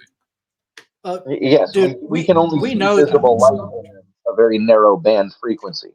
Wasn't right? It the red NVGs, night vision goggles? You can actually see paranormal entities like demons manifesting and shit, and everyone's freaking the fuck out in Vietnam. It was only because of red lenses, right? Logan, have you ever seen a full spectrum camera where you take an expensive DSLR?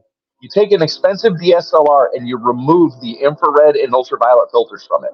Okay. So it picks up all visible spectrum of light. It picks up the bands of light beyond what we can see, but compresses them into the CMOS sensor of the camera into a visible picture.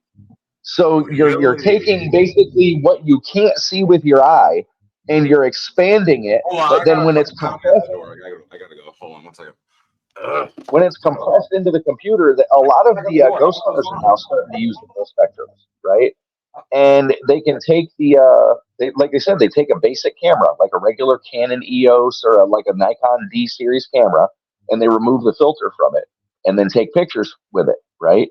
And those pictures it sees light that you can't see with your eye, but when it compresses it into a photograph or into a video file, it puts it into a band that you can see because it has to put it on a computer screen. And that does put it within a band you can see. So it's like a filter pulling shit that you can't see and putting it into a frame where you can. That is the craziest. Some of the pictures that have been taken with full spectrum cameras are some of the craziest fucking photos I have ever seen, dude. You can look up strange photos taken with full spectrum cameras. You can just Google the images, dude, and there are some fucking wild ones. That is some trippy shit. Right. I bet. But you know what's funny Now, about when- having? Oh, sorry. I was going to when say you- when you- be quiet. When Oh, you go ahead. imbibe into one of those vibrational states, though, Yeah. I think it allows people to see sometimes outside that normal band division.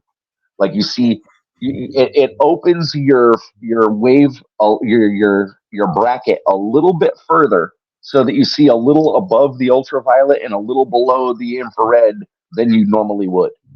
Ooh, what is the old mythos of the man who travels to hell but is a guest and is the hero? Not the Antichrist, but just the sinner that was so great that he hurt no one and still broke every law. Because you don't have to be yourself. You can be the observer. You can hop out of your body, detach from yourself, observing the body, and go and do the sins, and then pass it off by washing your hands. You know, those old things do happen because even if one person still believes in that way of going, that tradition, or occult ritual or symbology or whatever, I don't care because the New World Order and everyone else has their fucking symbols, right? Well, guess what, motherfuckers?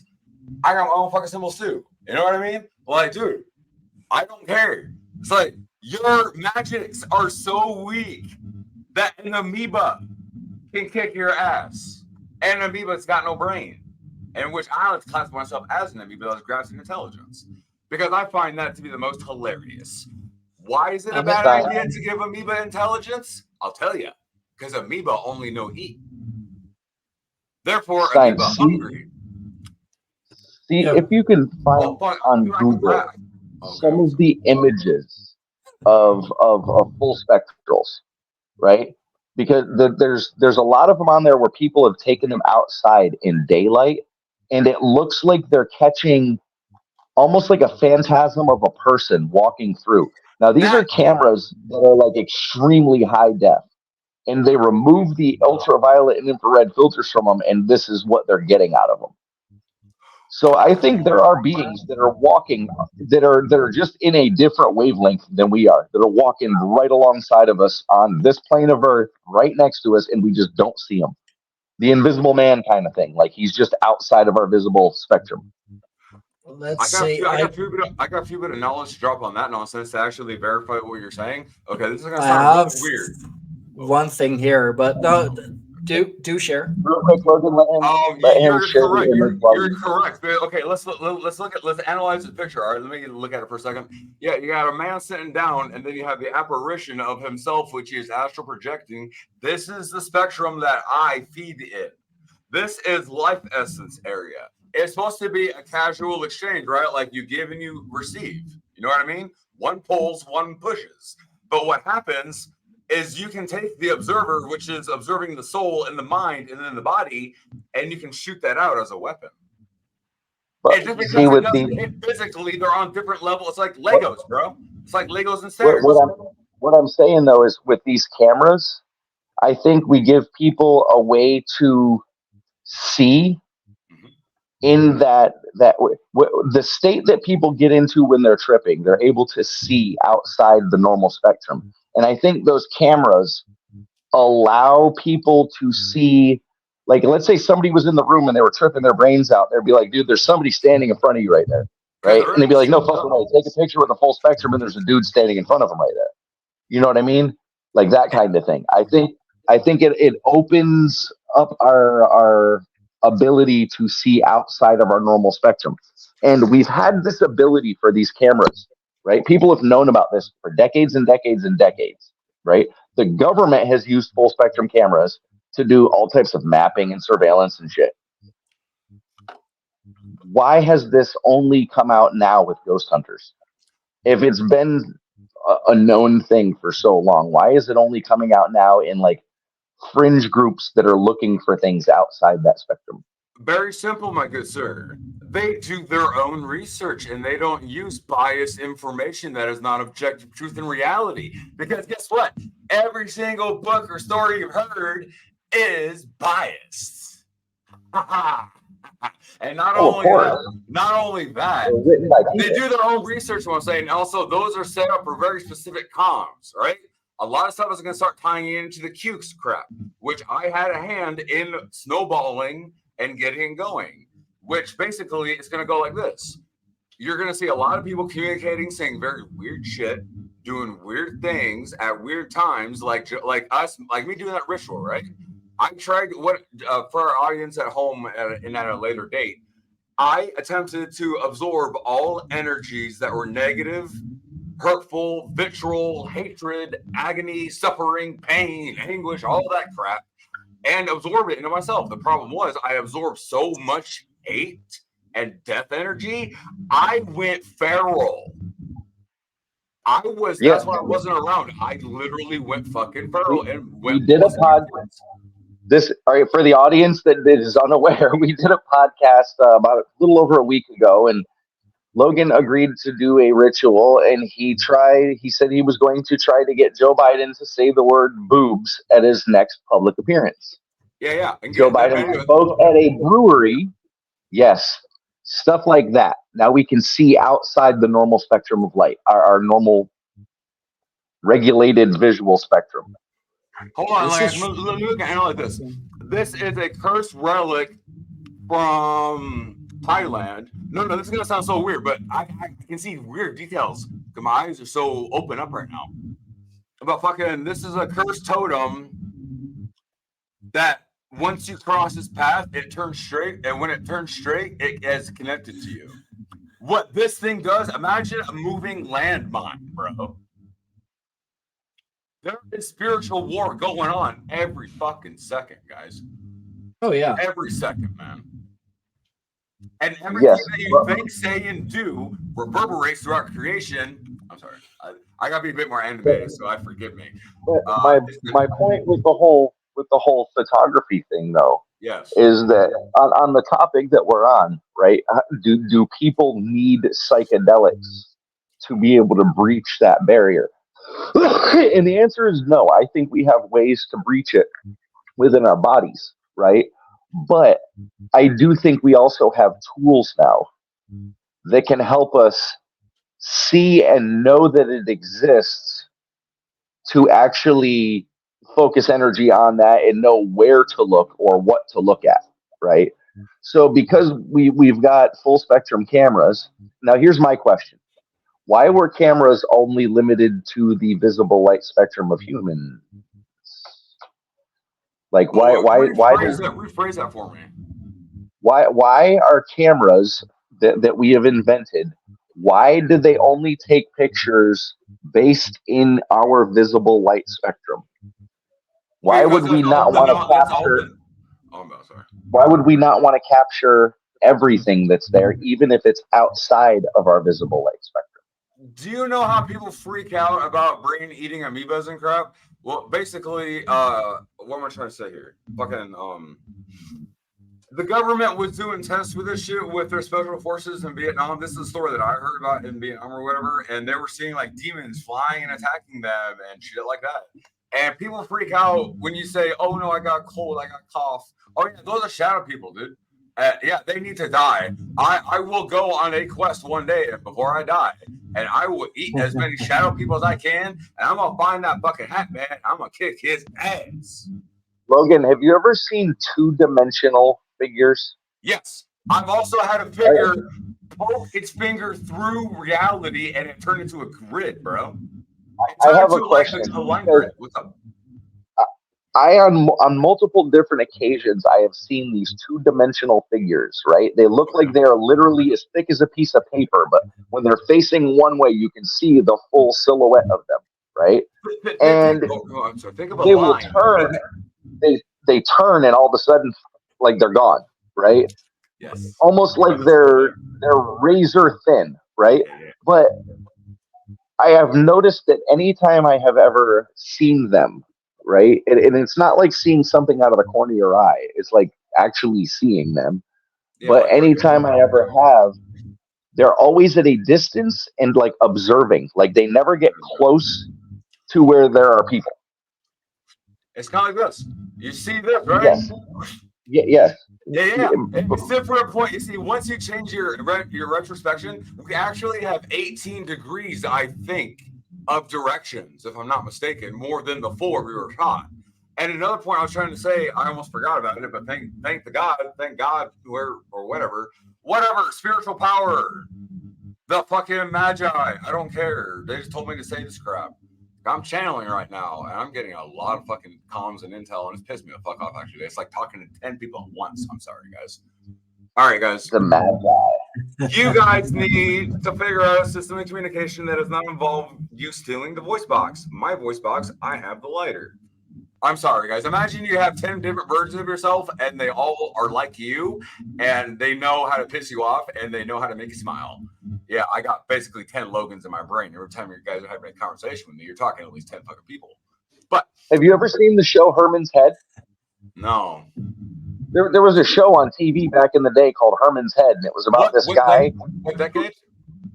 80s, 90s, late 80s, early 90s. I was born in 91, so probably not. No. His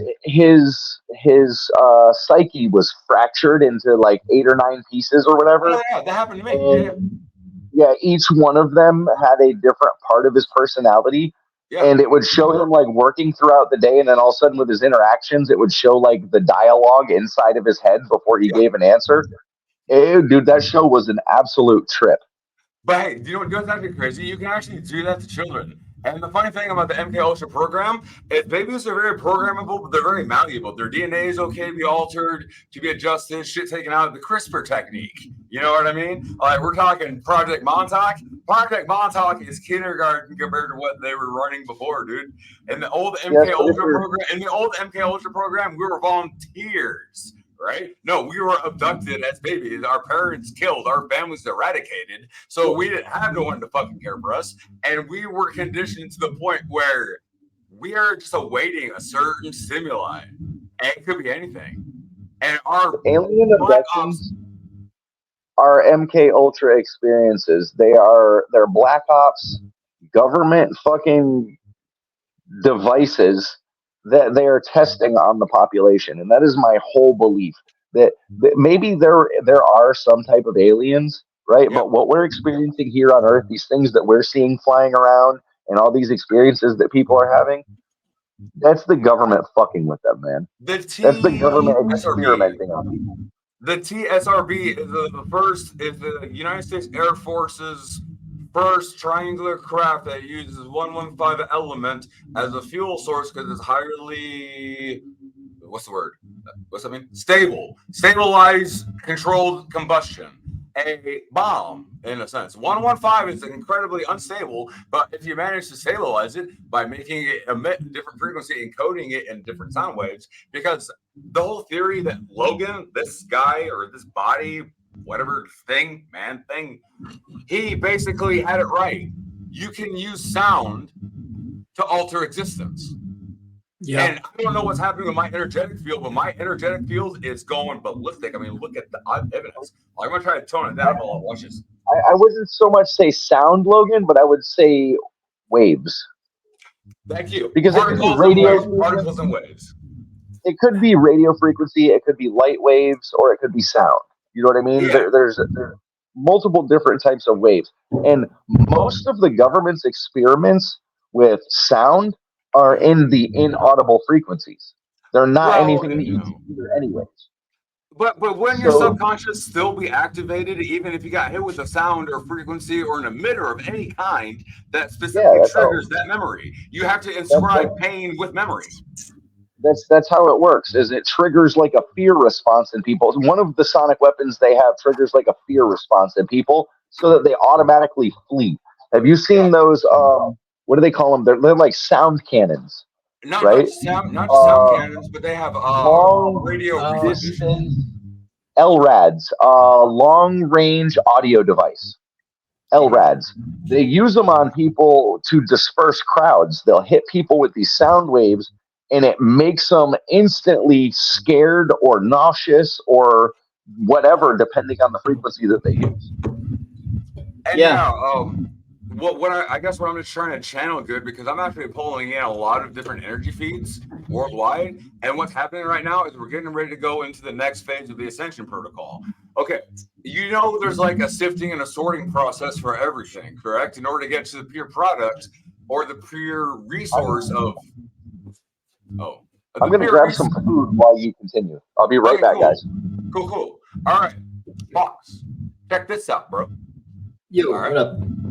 All right, you're gonna love this, because I wasn't supposed to tell Odin, you are about to become a very rich man, and your program is gonna become #1 better than Coast to Coast with George Norrie. I can't tell you when, I can't tell you who, but it is coming to you. Hey, dude, I would absolutely love that. I mean, that's if I could, do this for a living, hell yeah. I'd be more than roundtable, willing to help. You just gotta tell me what to do and when you want it done by. If you think about me, even though I am an intelligence mentally ill cripple, you know what I mean? Whatever the fuck. I mean, my schizophrenia, my insanity is like so tweaked. It's like I'm always on methamphetamine. You know what I mean? So, like, you don't even need psychedelics. Like, that's your natural state. Shit, just think, just won't stop thinking.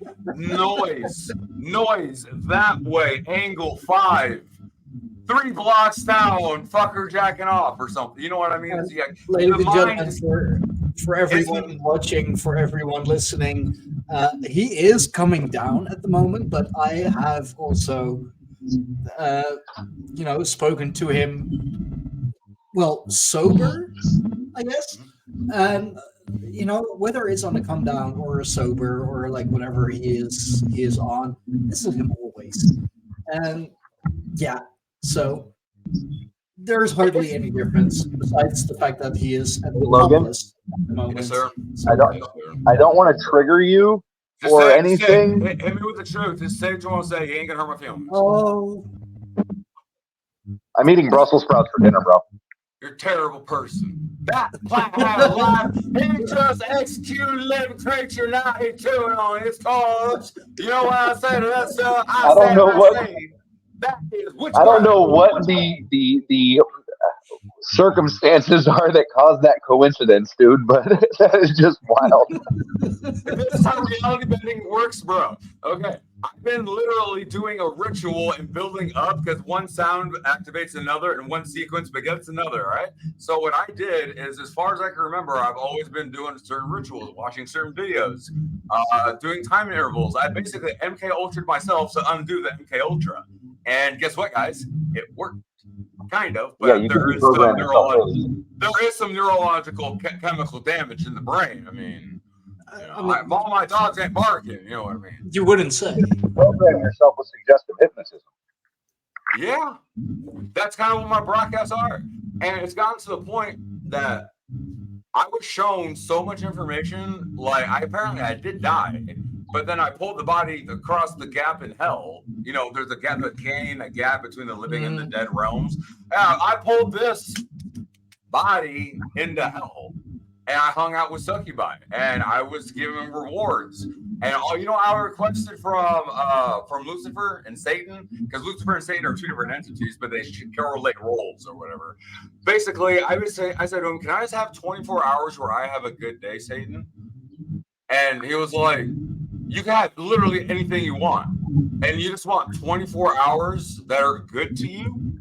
He was shocked that I fucking requested that. And I got my 24 hours in hell, and my muscles are a bit more relaxed, and massages. At what cost? Fantastic. What was the price? I committed so much sin, so much evil, without realizing what I was doing, that I am essentially what you call 100% renegade evil character. Like, I don't care about you. I never cared about you. I'm only in it for me. That's a part of me. You know what I mean? I have to either integrate that or cut it out. It is highly toxic, highly cancerous, and I don't particularly like that version of myself. But I understand it developed because of the trauma and the bullshit that I had to go through, which I hope no one ever goes through. Now, Logan, on the nuclear weapons thing, Yeah. there are the Shoshone Indians in the Four Corners area are going through hell right now. Oh no, what's going on? What's happening? The fallout, man. They tested over 900 nuclear weapons were tested in Nevada, Bro, in the same area. When did I'm not trying to freak you out, but I think I come from somewhere else. Did 9/11 happen or not? Was there a bus blow up bomb at the World Trade Center at one point? It was on a parking level. Okay, whatever. What I'm saying is, I came from that did happen. The bus thing was in. It was a van. I believe. It was a state building somewhere, I believe. It was fertilizer. There was a bus explosion or a terrorist attack on a bus, which I believe was also made by Al Qaeda. It was before 9/11. It was in the parking garage of the World Trade Center. Yes. Yeah, that too. And in London there was something like that as well. Hey gentlemen, I'm broadcasting. I'm just looking up. I got 42 degrees. I'm going to see numbers and patterns. What do you got, Logan? Find it. All right, it's 5:01 p.m. It is 3034. Dude, guys, I jumped in the future. I'm not kidding. I can literally take a picture of this. My computer at the time, the thing where it shows the time and the date, in the bottom corner, it's saying 233024. I'm not kidding. Yeah.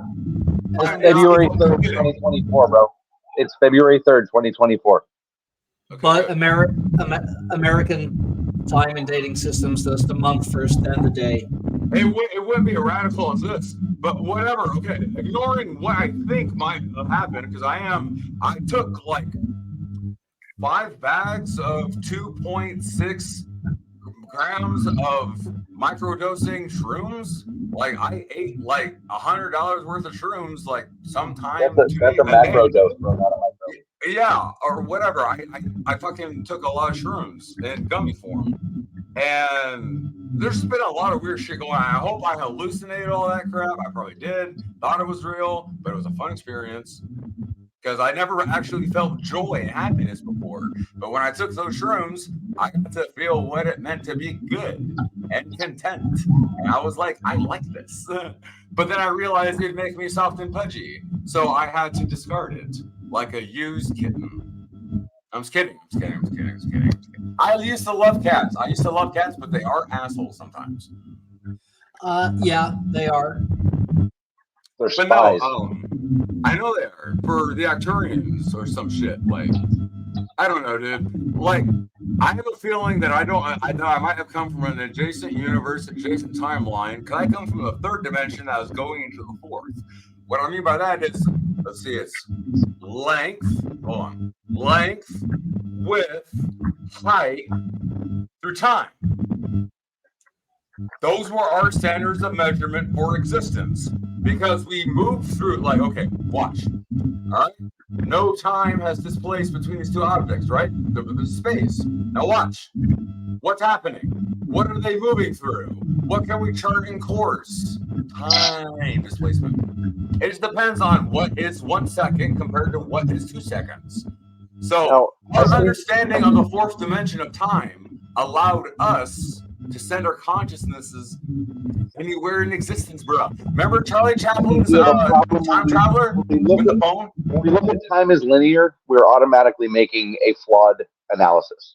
Yeah. When we look at time as a linear thing, where and in the graph, like you said, length, width, height, as humans, we plot coordinates like that because it's how we design, it's how we think on 3 scales, right? On 3 degrees. Angles, protractors, 90 degrees, 180. I gotcha. If you look at that, that's only the superficial, because no matter what you're looking at, you're looking at just the superficial exterior plot coordinates of it. You're not looking at the deep inside of what is actually there, because nothing is on a perfect 3D plane. I think the 3D plane is just a lame way for us to try to explain it, and we haven't figured out the right way to communicate certain things yet. And I think our ancestors had figured that out. I don't think that they were more advanced. I think they were differently advanced than us, right? And that's where this whole ancient aliens thing came from, because I think they had bits of technology that they figured out using sound. Let's just say using something basic like sound. Yeah. They moved large stones, right? Because and we're looking at it going, we need all these big machines and all this shit. Now, if somebody throws you a baseball, does your mind break down the geometric equation of where that ball's linear path is, where it's going to go, and all of that shit, and where you need to put your hand? Or do you just reach up and grab it out of the air? You know what I mean? Call it to you. You already have done it in the future, but the future doesn't exist and it will never exist. The past is dead. It doesn't exist either. All that matters is the eternal now. And once you're in tune with yourself in mind, body, and soul, which anybody can do in less than fucking 5 minutes, I've made videos about this. You know what I mean? It's very easy. All you gotta do is balance yourself, mind, body, and soul, and what you think becomes. You can manifest things to come and be attracted to you. You don't have to chase it. You let it chase you. I shared a video the other day that had George Kittle from the San Francisco 49ers. And he was doing a press docket. And they were like, hey, did you ever think you'd be back here, about to go to the Super Bowl? And he was like, well, last year when we played Detroit, I was thinking to myself, da-da-da-da-da-da, and I'm going to do this. He said, and look at me speaking it into existence. And I was like, he just explained manifestation magic all in one shot, dude. Yeah. In a 30-second press conference, the dude explained manifestation magic, but did it in a way of prepping for a football game. Right, because as men, we're very analytical and shit like that. And there's so many topics that I have to skip over right now. But just imagine you pick up a book, and this book has everything you would have ever wanted to know in existence, right? They call it a magnum opus. I'm currently, part of my mind, my soul is at this magnum opus, and I'm just flipping, you know, and I'm just like... I think that's been our problem, though, Logan, is humans, period. Most of humanity, when they try to connect to their ancestral roots, they break down and start doing that geometric equation. Well, I have to do this, and then I have to meet here, and I have to grab this, and I have to do this, and I'll have to... It's none of that, dude. It's just as simple as doing it, but you have to know what the doing it is. You know what I mean? Yeah, and I think for people to be able to tap into that instinct, right? That primordial instinct that's in their blood that just knows how to connect to those planes. It's there in everybody, right? But we have to find a way to connect to it, and I think we're separated from nature. We're separated from the vibrational frequency of our planet. I think we have been ripped away from it so slowly that we were frogs in the boiling pot and we didn't notice it happening, right? But now we're sitting here pacing, going, something doesn't feel right. It feels like a war's about to happen. Something is wrong, right? But it's just the fact that they have tuned all these frequencies around us up to the point where it's agitated us because it's separated us from our natural resonant frequencies, our natural environment. It keeps us down. It keeps us toxic. It keeps us bad. It keeps us slow. Everything you're speaking is truth. I mean, I don't want to give you like they're slaves. Huh? And those are the slaves that don't know they're slaves. The NPCs that think they're human. They not just that, they could be very well human. They're just stuck in a cycle And until they break out of it, they won't experience what's actually happening. I just broke out of my eternity time loop. It's like a penalty box for those listening. If you act naughty and you violate fate one too many times, they pick you up like a disobedient child and put you in a box. When you go into the box, time doesn't work like the same out here. I literally have literally mentally and spiritually existed for endless universes, lifetimes. Like a lifespan of a universe, that was one cycle, right? So I'm literally so torn apart right now because I was actually deatomized somehow and re-put back together in hell. Because when you cross the barrier, nothing that which is life can go to the land of the dead. That's trespassing. I think everybody that dies goes to hell before they go where they're going. It's a refinement point, man. Yes, hell is a median point.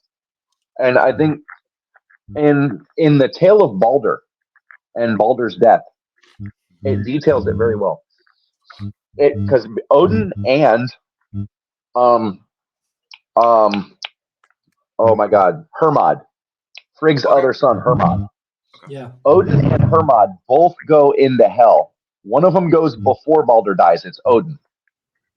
And when Odin goes into hell, the way it describes it, almost like he's walking into a different city, right? He said the farmers and the workers didn't notice him because they were busy preparing for a new guest, right? So there were farmers and workers there. Farmers, think about that. There were farmers. That means people were eating food. Yes. Right? Yes. And the great halls in Hades, everyone is entitled to a drink for a life well lived. Now, Odin travels through hell and gets to the burial mound of Vala, right? Who was the greatest seeress of all time. And he asks Vala, he doesn't present himself as Odin. He presented himself as another figure like he often does, right? And yeah, it sounded like a gunshot. Anyways, he quite literally climbs up onto this burial mound and communes with the spirit of the seeress. Yes. And asks her, what is going on? Why is everybody preparing? And she says, we have a great guest coming. He's apparently a prince, and he'll be here very soon. He said, well, who is this guest, if you don't mind me asking? And she tells him it's his son, Balder. So he hauls ass out of hell and goes back. And now he went there because Balder told him and his mother that he had a dream where he died. Yeah. And his mom was so distraught about it, Frigg, that she told Odin, go figure out what's going on. So he went to hell. He found out. Now, after Balder dies, Frigg is so distraught that she sends Hermod back to hell. And it specifically says that Hermod had to get on Odin's horse, Sleipnir, and ride for 9 days and 9 nights to reach hell. Yeah. Right. When he reached hell, he had a time getting past the workers and everything, but the celebration was happening. I guess Balder's induction into hell was happening, the celebration. Yeah, So- sorry. It was acquiring a great warrior and a great lyrist. Now, this gives us the direct insinuation that hell is a physical place that they had to travel to physically, not they had to like take mushrooms to get there, or they had to physically buy themselves temporarily to go there. He rode a horse for 9 days and 9 nights to get there, right? Yes, you have to go into Hollow Earth, bro.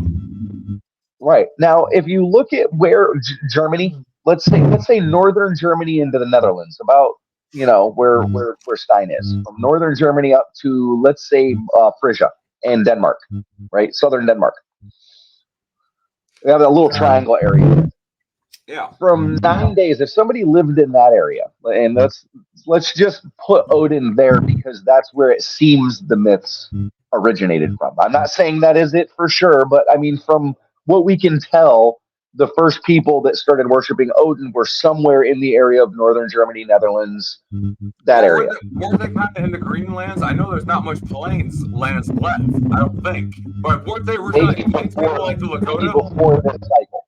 Maybe before this cycle of humanity, they were in Greenland, but not while we were in this magnetic pole area. No. Right? I meant Greenland's like prairies, fields, flowers, and stuff. Like prairie yeah. land. Yeah. Yeah. The Netherlands was pretty much all marshlands. No. Okay. And look at the map where let's say where Germany meets the Netherlands. Let's just put a pin in the map right there. Right? Yes. And think, how far can somebody ride a horse in a day? In 24 hours, right? Horse runs at approximately a gait of 18 miles per hour, and that's without running it to death, right? 18 miles an hour for 24 hours, you've got about 300 miles, blase, 9 days of that, right? You're putting yourself somewhere around 1,000 miles, right? So from where to where? Because I'm gonna look it up on Google Maps. Let's say to the south, right? Let's just say, for instance, what is 900 miles to the south of the Denmark and Netherlands border? It is. Isn't it one of the secret tunnels that lead into the afterlife? And also, there's an underground river system that has been accredited to the river Styx, but everything's diverted up here. So what gives it life up here takes life in the afterlife. And also, why do you need 2 silver coins to pay the ferryman if your soul just magically goes? You physically have to pay the ferryman. My question, Stein, is, from that area, if somebody was to ride a horse for about 9 days and 9 nights, would they be somewhere around, or would that circle of area that they could reach in that time frame, would Etruscan Italy, northern Italy, fall into that? Yeah, I think there's an actual church from the Catholics that still hold a spot to hell. The Etruscan necropolis was just found recently, and they had what they called the Tomb of the Blue Demon in there, right? Where it looked like they had a depiction of a Jotun on the wall. Now the Etruscans, yes, like the big blue giants. The Etruscans referred to themselves as Tersenian people or Tyrrhenian people, right? Which would be the sons of Tyr, or like the sons of Tyr. Right? The Greeks even referred to them as the Tyrrhenian people and named the ocean just outside of the Etruscan Empire the Tyrrhenian Sea. Right? And there's still a little area called the Tyrrhenian Sea to this day. Now, my thing is, they found that necropolis there, right? Is that about a 900-mile trek from where? I would say what we can do is we can find where that covenant or that church, that building is, and literally just go up 900 miles. I want to say you want to biceps between. Look it up on Google Maps now. Hey, Ash, can I ask you a question? Yeah, man. Could you pull me some runes real quick? I got a theory something ain't right. I don't have them on me, Logan. Damn it. All right, never mind. I just thought I'd ask because I literally only know I'm just an energy psychic vampire. I can fuck with energy and sound and frequencies. So, but it's whatever.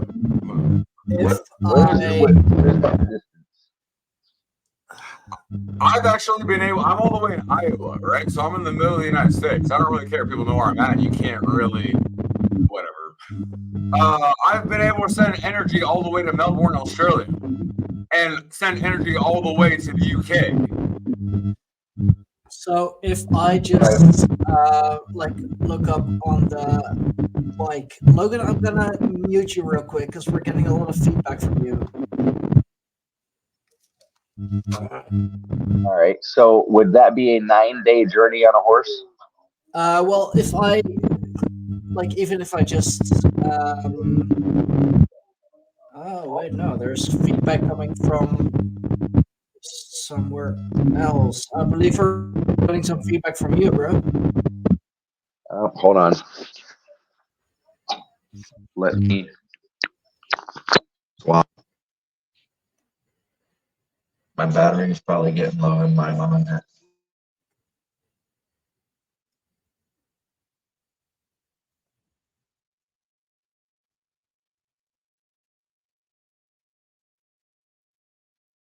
Oh, All right.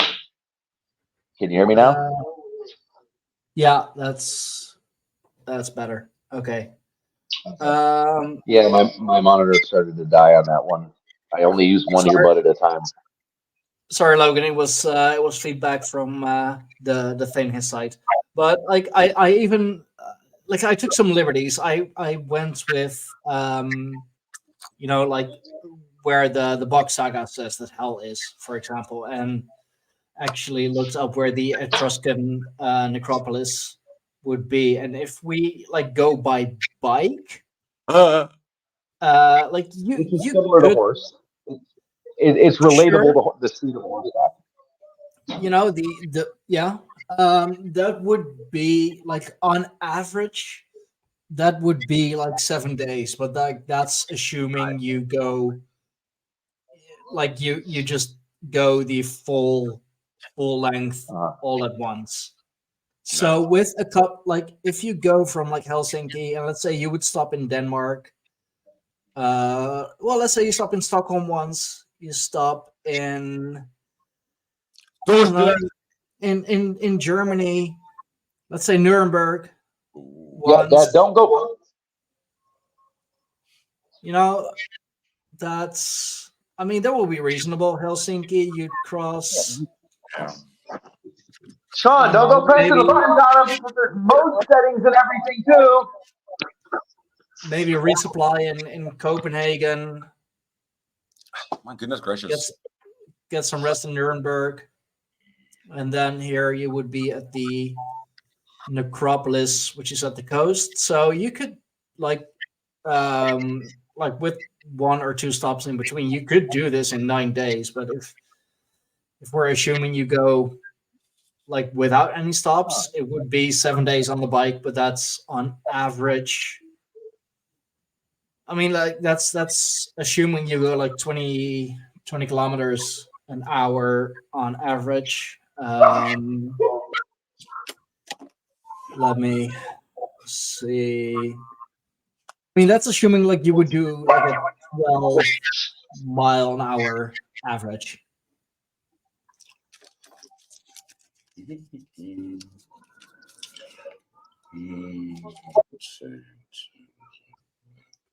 So anywhere from like a 12 to a 15-mile an hour average, let's say starting in Helsinki, ending at the necropolis, would be about 7 days. That is actually peculiar, and if I'm not mistaken, the reason they had to take 9 days is because you're normally hauling off a hallowed dead or honored dead all that way with you. You weren't just going down there for a walk in the park. Well, no, he was riding a horse, but you got to think too. He's going through mountain passes and trails, so this isn't gonna. He's not going to be able to hold the same pace. Like just on this route, you're using a ferry. You're using like private roads or like limited traffic roads, because like from Finland to to Mom, Sweden. can you flip that light on when you go inside? Finland to Sweden, that's a ferry. Sweden to the mainland of Germany would be a ferry. But it is reasonable to assume, you know what I mean, that based just on what's in that story, that could be a literally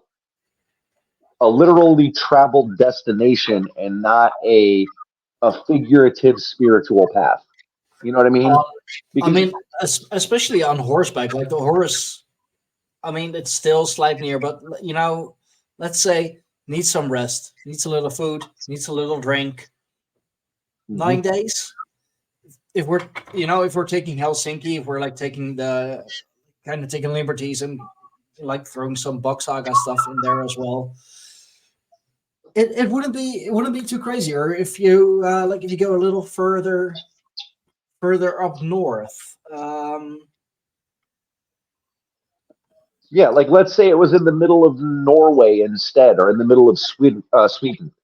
You know what I mean? So we don't know exactly where the Odin tales originated. Let's go with Finland, just for the Bach Saga sake, right? Sure. But let's say where the Sami are in northern Finland. It's still a relatably close enough journey that it could be explained. You know what I mean?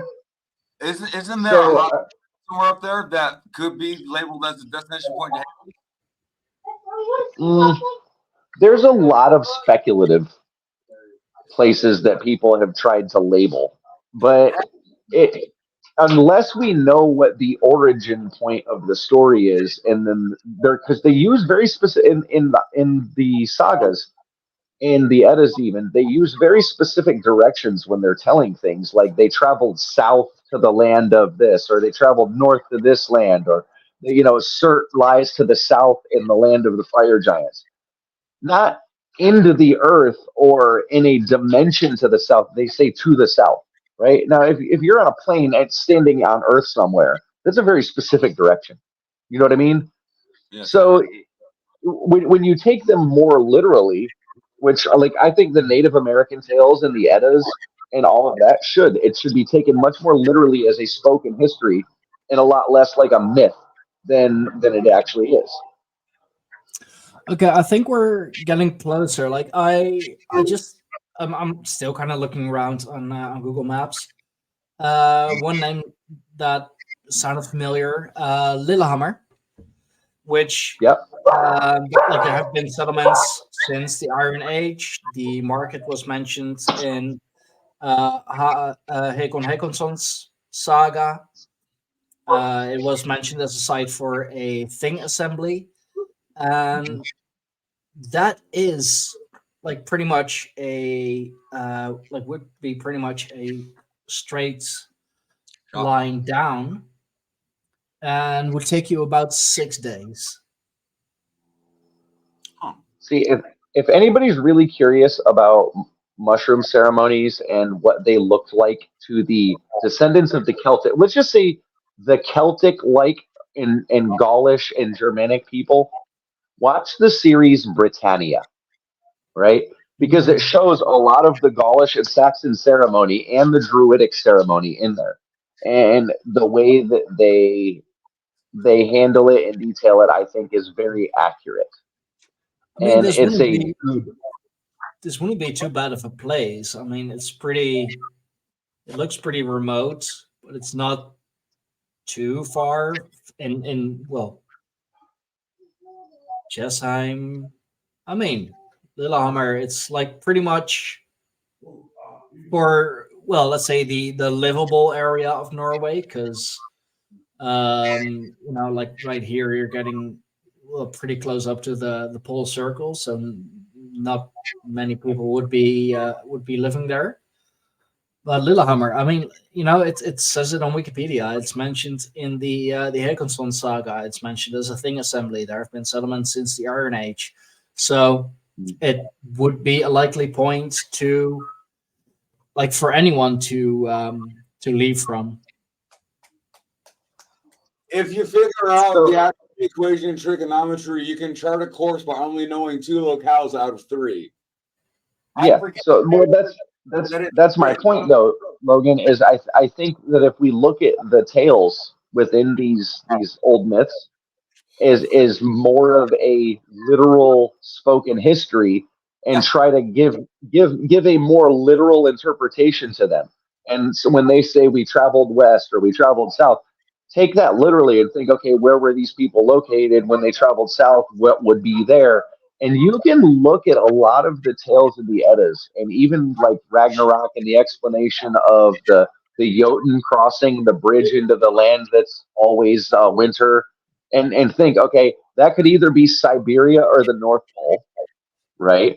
And it's a very literal translation. You know what I mean? I think there were once Denisovans, let's just call them Denisovans for the sake of it, right? Sure. Wandering the Siberian plain. And when we inhabited areas further south, I don't think the Denisovans went extinct exactly when we think they did. I think that we still see Bigfoot, Sasquatch, Yeti, Yahweh, the Yowie, all the different names that this thing has adopted, I think that's exactly what it is, right? And I think we still have Jotun running around on Earth, and we're just calling it Sasquatch. Hollow Earth, my friend, Mhm. is more interested than Listen, anyone will admit. One of my favorite in the tale of theories. Ragnarok, what does it tell that the giants go? When Ragnarok begins, the female and children giants go back into the earth. In case we need a reference point, I have objective truth right here. See, it's written down, guys. Look, mythology, stories. It's written down. I like to be an archivist sometimes, so I'll go and find like very rare books, like books that would you would not be allowed in public society if they knew you had them, but they're not like fucked up real books. There's like books that are so out there that Lovecraft himself and his works were considered taboo for a certain point, right?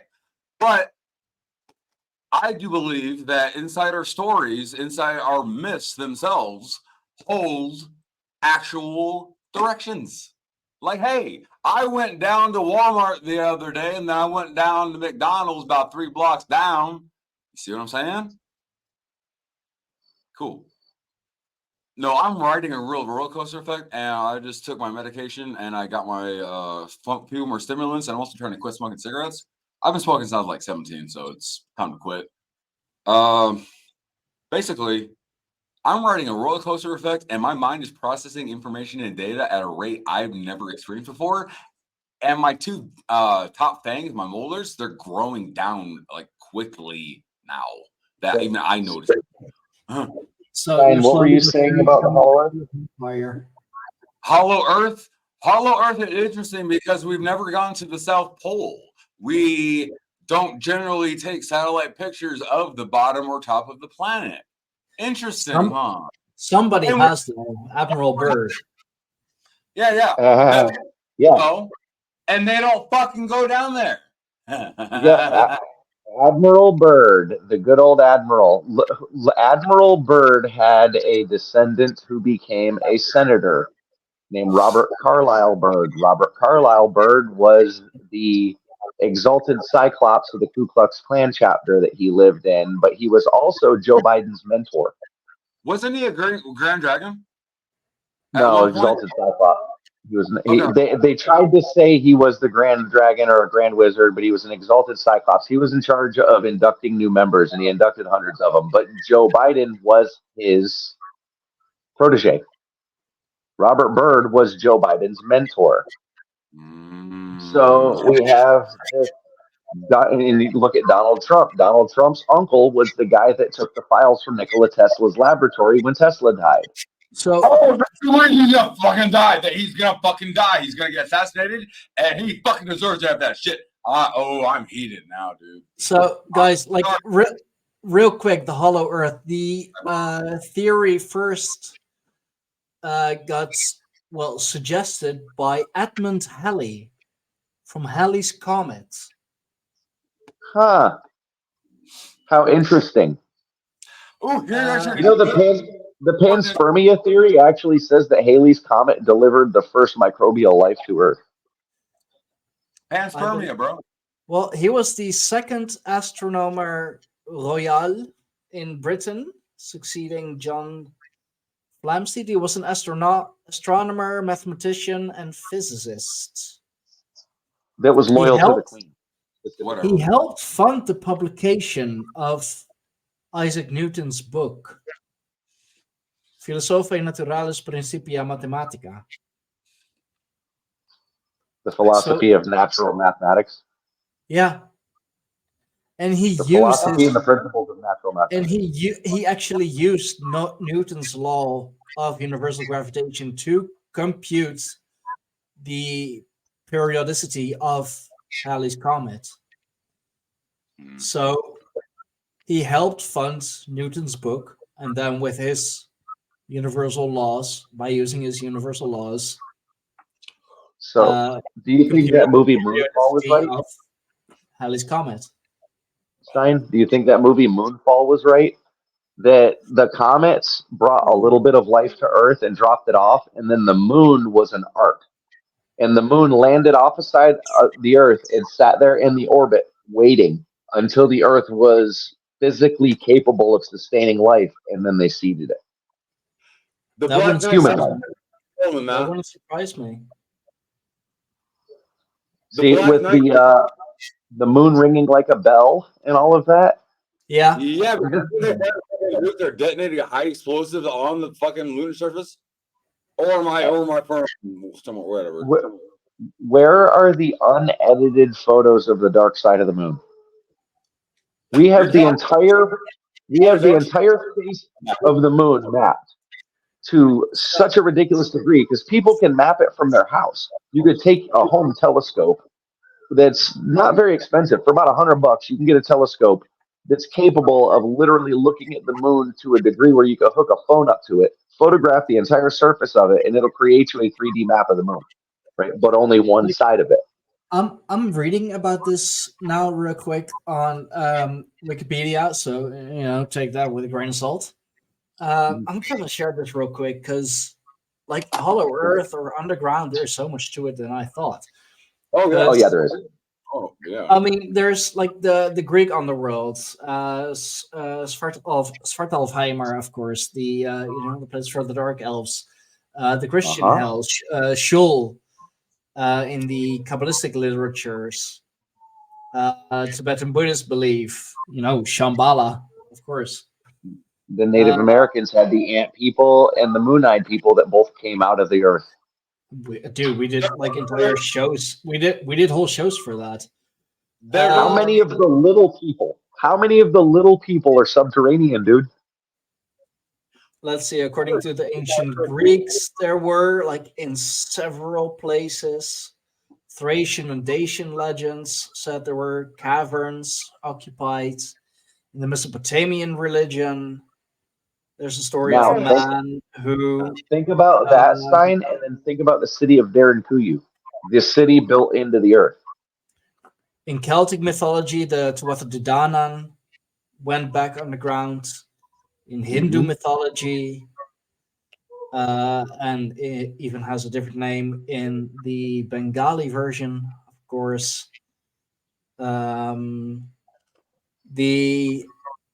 Angami Naga tribes the snake people, bro. Yeah, but like those tribes of India claim that their ancestors emerged in ancient times from a subterranean land inside the earth. The Taino, the like indigenous people of Cuba and the Caribbean, believe that their ancestors emerged from two caves. Natives on the where the hell is that? The islands in the Solomon Sea off the coast of New Guinea believed they came from a subterranean land. Mexican folklore tells it. Two mountains. Choctaw and Chickasaw originated from a group of Indians that came out of what they describe almost like an anthill. Ancient German myth that the portal to Inner Earth was located between two mountains, actually, two mountain ranges. Yes. Yep.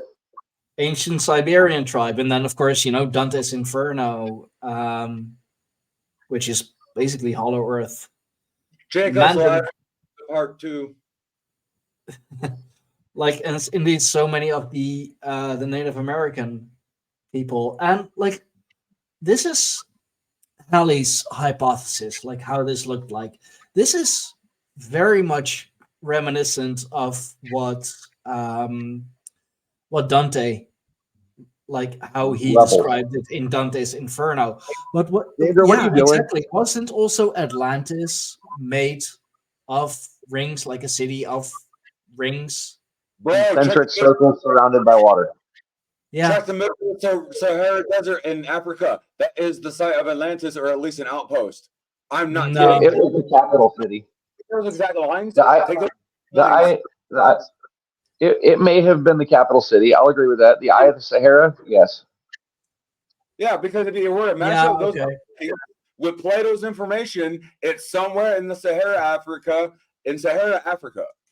The desert. Yeah, and those were the Atlas Mountains and blase blase. I can agree with when Jimmy Corsetti came out with that idea.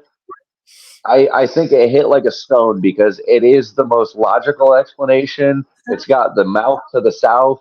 I mean, there's so many reasons why it fits, including the Atlas Mountain Range. Yeah. This is funny. Like the most famous book that we know, "Journey to the Center of the Earth" by Jules Verne, actually has the I should read that book, but has the main characters, the protagonists, going down into the Earth's interior via a fictional but like Icelandic volcano, a fictional Icelandic volcano, but still volcano. That's interesting because it was Specifically in Iceland. Yeah, but I believe that was with Thor on the last roundtable, like just a few days ago. Actually, that we were also kind of talking about that and like that just volcanoes, like they have so many underground canals and whatever.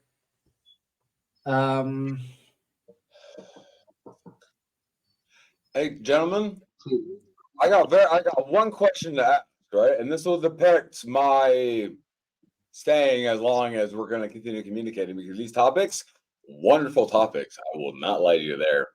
Okay, if you have premonitions and clairvoyance, if you are shown an event, do you let it happen as it was presented to you, or do you alter it? That's all I want to know. You don't. You let the people close to you know how to avoid it. Without inadvertently telling them, because then you can't be blamed by the wheel of fortune, by the fates. If you have the power to stop the event and it's going to harm people, by all means, I would say stop the event. But if it's something that is going to consume more of your energy trying to stop than you could exert towards saving people close to you, I would say spend the energy that way. Like what was the film with Ashton Kutcher again? Like that was that the butterfly effect, or was that? Yes, the butterfly effect. And I think that would be like quite an accurate representation of what would happen. Like you would try and stop one thing, but because you stopped it, something else happened that wasn't supposed to happen because the first thing was supposed to happen. So you go back and you try to fix that, like you try and stop that from 11/22/6 was it 11/22/63? There's a book by a famous author about the Kennedy assassination, where the dude goes back in a time loop and tries to reset the Kennedy assassination, and every time he does it, it comes back into his time to see if he's fixed it. He's caused more damage and ripples. Yeah. So he has to go back and eventually stop himself from going into the time loop to begin with in order to try to reset it all. When a future is paved down, okay, this is going to be a very complex subject, but please bear with me. Oh, wasn't there a... Sorry, go ahead. But there was a TV series made about that, I believe, with James Franco. One time, it was a driver that pulled out a pistol that took out Kennedy, JFK. His son is still alive. They did a fake burial, blah blah blah. White hats and control, whatever crap, whatever that relevant. Yes, they did make that into a movie or a series, though. Okay, that same book. And James Franco was the star. Sorry, Logan. There's a delay. You're perfectly fine. Yeah, I'm getting used to how a podcast actually works, and I might make some adjustments to mine that I'm going to be starting up here in a bit. Basically, I just want to have like random people show up and kind of do what you guys do, but do it in a very Logan way. We'll call it that. Chaotic. No. But the event that I was trying to see if I should alter or let happen already passed, and I am on a different vector course than what was shown to me. So basically, I've altered one possible of my destinies or fate that the weavers of fate were fucking with, right? With twine. So that event has passed. What was supposed to happen in the vision was I was going to do something really stupid, and it would have caused bad ramifications. But that event did not happen. That event did not happen in this timeline that we're adjacent to. It bisects and intersects. It's like a river flowing stream, right? Or a highway system. That's how timelines work. You will have a paved out road leading somewhere, but just because you can go to Burger King on the right or you can go to McDonald's on the left, it's already been paved. You know what I mean? By changing fate and time and going back in time or forward in time, sometimes things need to happen the way they did for reality to stabilize, because we're all in a state of chaos and we like to ascribe that order over the chaos, but we don't. So Logan, you want me to give you an idea, dude? You need to make some how would you say, clout, right? I can give you a perfect idea in how to do so. The Mandela effect, right? You want to really mess with people. Publish a series of Berenstain Bears books with the STEIN. You need to hear this. This is so freaky that you fucking said that.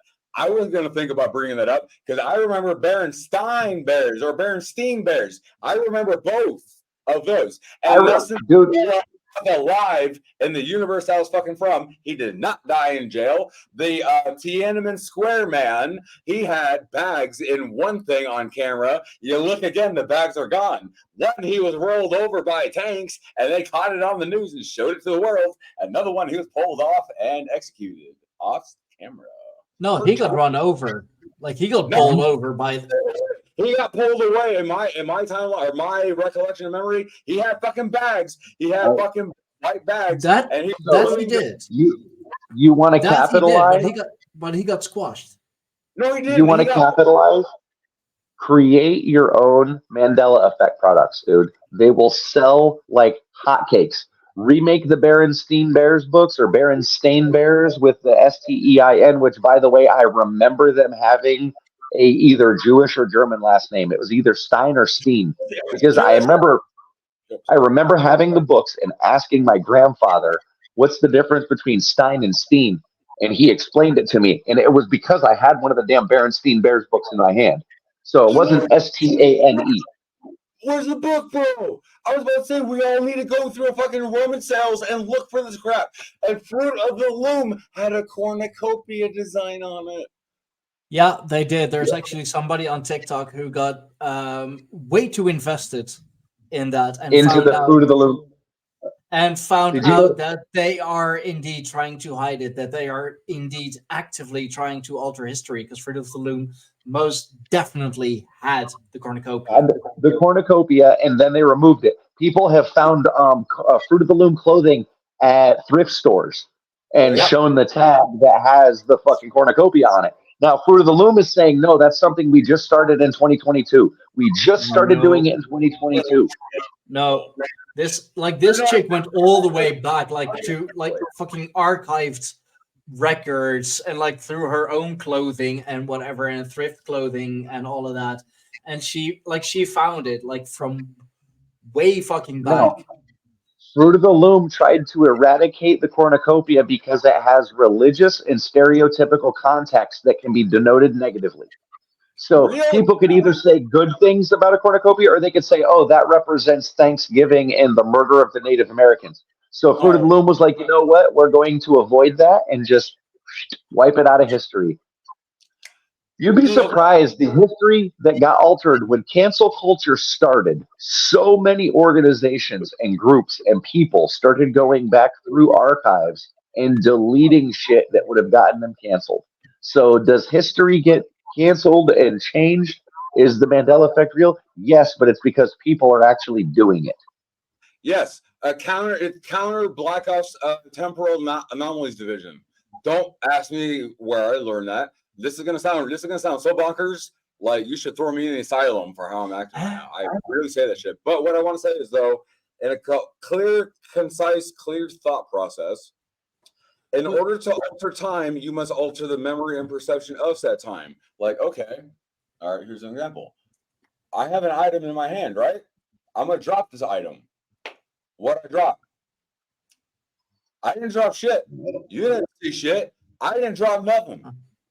See, I am fucking with your memory by implanting a false narrative in it. Because when you have signs, symbols, stimuli, stuff like this, you know, being a paranoid schizophrenic at the degree and level that I am, I cannot help but notice patterns and things that correlate with one another. Colors tie into numbers and numerology and shit like that. It doesn't necessarily have to have a direct control of your life, but your mind will subconsciously take all that programming and it will make sense out of it. And it's like gears turning in the back of the head. So I'm looking real quick into the tank man from Tiananmen Square. You can look at that video, he pulled away, bro. He was not rolled over on camera. I swear he got squashed, but like if you look on Wikipedia, it's not. No, he got washed if away. you- Yeah, No, if you again, look on science, if you where- look on Wikipedia, but that's Wikipedia. I mean, speaking about actively altering history, Bam, right there. Actively altering history.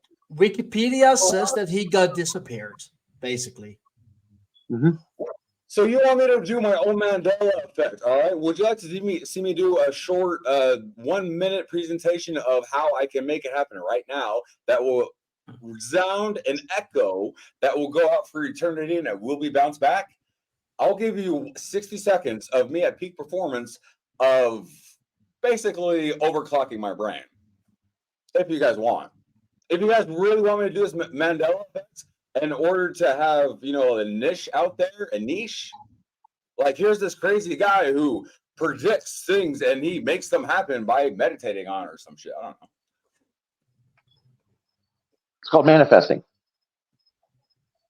I would call it programming, because once you understand the universe to a concept of mathematical lines and numbers and jumble, you can literally set them up like Legos or dominoes, and eventually you'll make new patterns out of old patterns, and the old patterns are eradicated, forever immortalized in the new patterns. Therefore, we are all immortal and we never die. No, true, we don't. Or we die every day. This is made of meat, bone, and sinew. But the real meat is the bioelectricity in the central nervous system, because the seed of power, when inverted, will get you to eternity. All right, so what's the difference between a conscious mind and a soul? Ego. One of them is ego. One of them is your true self, which is tied to source. The source of all things that holds infinite potential, all knowledge, all places and time. It is the eternal perfect thing, because you don't have to advance anymore because it's already done infinitely number of times. It is the walk of the blind man with the scroll. All right, fellas, I'm going to go prep my youngin for his winding down time. Okay, yeah, you do that. He's then running in circles. Then I'm gonna end it. All right. I'm gonna end the roundtable here. Then I thank you all for coming. It's we definitely touched on some interesting stuff, and as always, later in the show we went into all the usual rabbit holes. If you want to see the sources for any of the crap I talk, I put them all on Substack. Any of the things we've alluded to tonight, I've written articles about, and there are source material on Substack for it. What would you like me to research, Ash? I have a feeling you want to ask me, or you want to tell me and give me a tasking. And what I was trying to say earlier was basically view me as a number one drone. Like if you want me to do research or a task, I'm on the internet. Like build a website where psychics can come together to answer questions for people, where people can come to ask psychics questions, or remote viewers. You want to build a paradigm which is leading up to, okay, you want me to do that? I can get that done tonight. I'll give you the updated website tomorrow. Do you want to be made an admin or a mod? That's my, okay, I need my to be a mod. I just want to see it happen. I just want to see it happen. I got you. If anyone doubts about what the thing has been saying, or want to know his sources, this is his Substack. uncovered.substack.com, which you, of course, can find on the Greyhorn Pagans website as well, which is real easy. You go to greyhornpagans.com/blog. There is like pretty much everything we all do, from the things that I do with Firefay, the Thane, Arvitki, Oculus, Light Elf, Druid Fox, the ramblings of a near madman, Sarcastic Warlock, and I still have the Bush Whisperer Shaman with his occultist roundtable on there as well. We may have had a bit of a falling out, but that doesn't mean that his roundtable isn't interesting, and that stuff on there doesn't get very interesting as well. It is still knowledge. It is still knowledge and mindfulness and wisdom that should be spread. So I'm keeping it on there. If you want to find anything that Logan does, well, he's never far.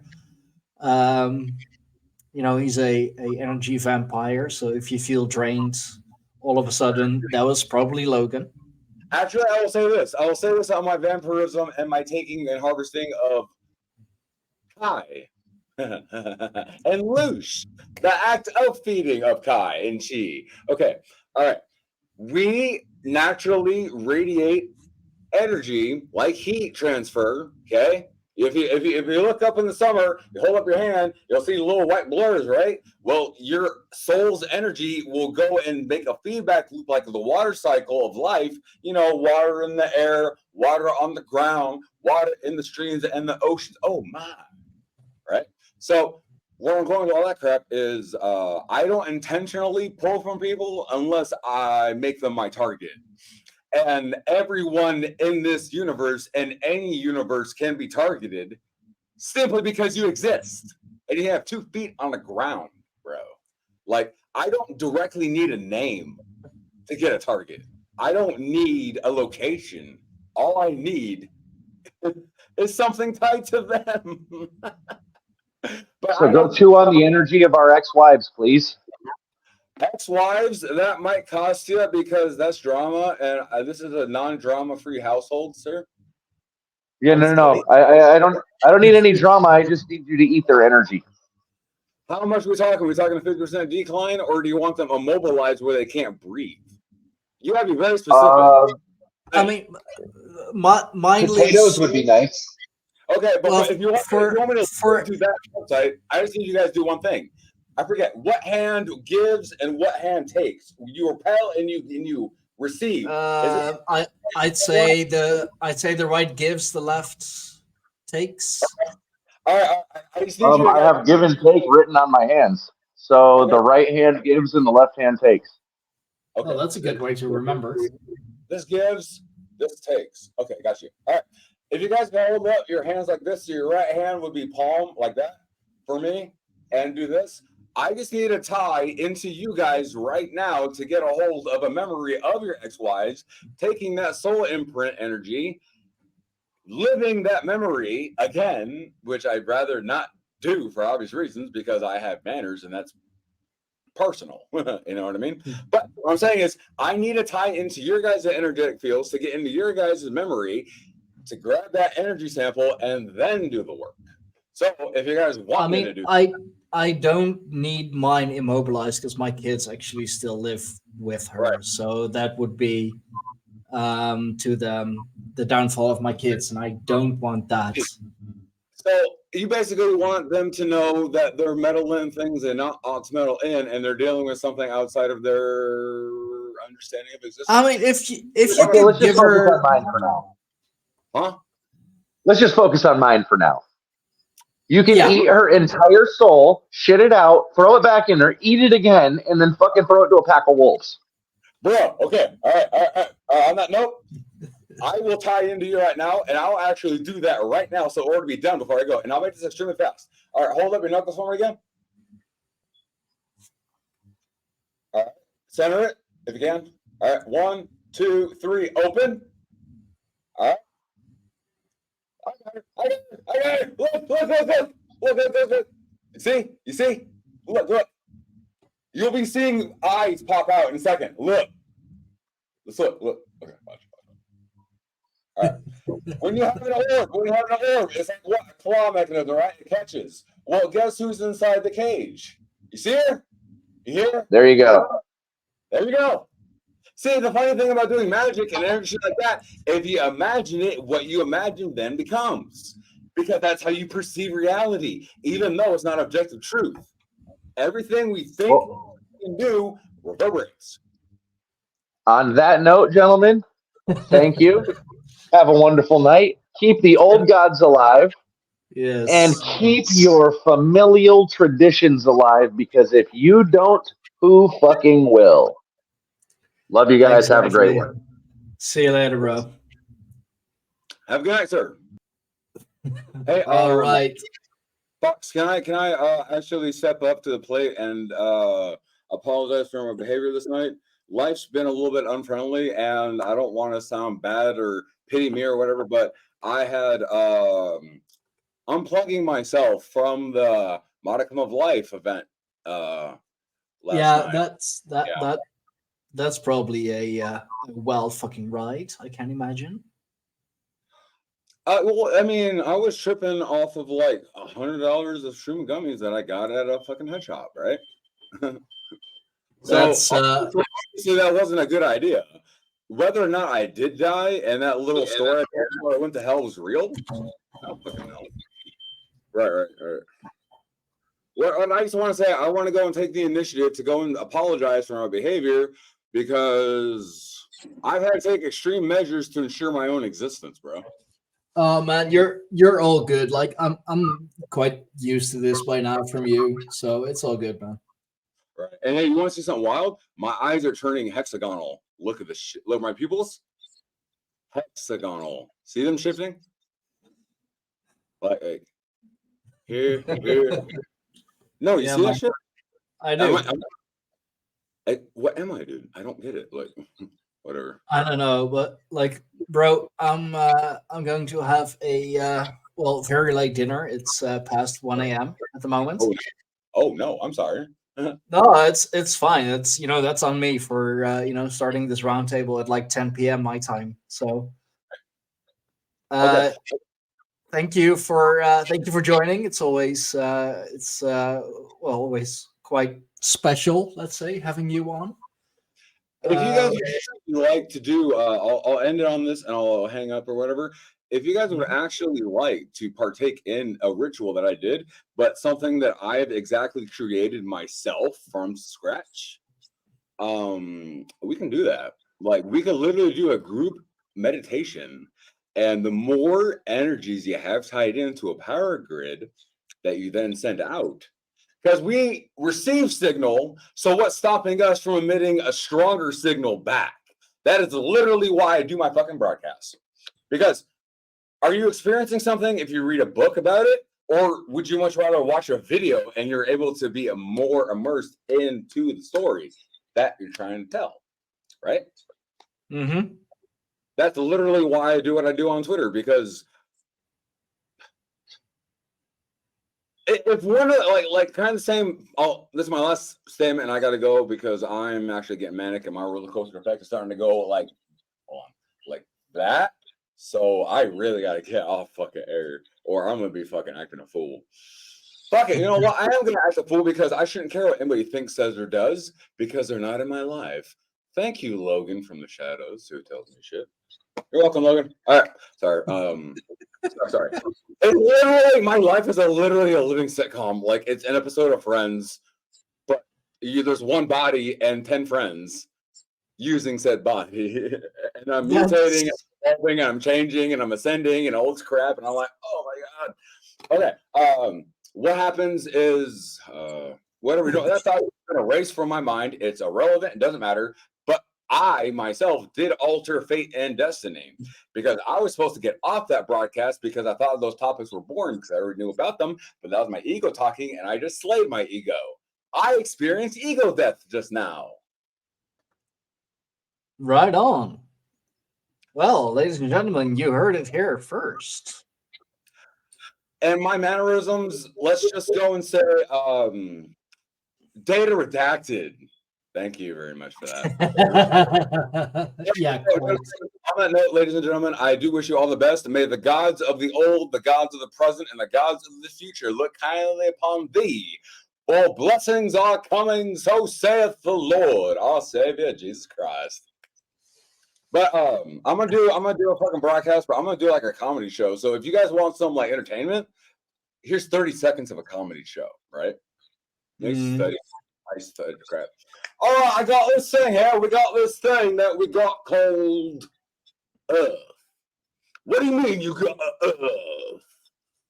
We mean we got dirt, sir. Dirt? Dirt from where? We don't know, sir. Apparently it just formulated. What do you mean you got this thing called dirt in a place called Earth? Who came up with this backwater world terminology? See what I'm saying? It's just like having multiple personalities, DID, identity disorder.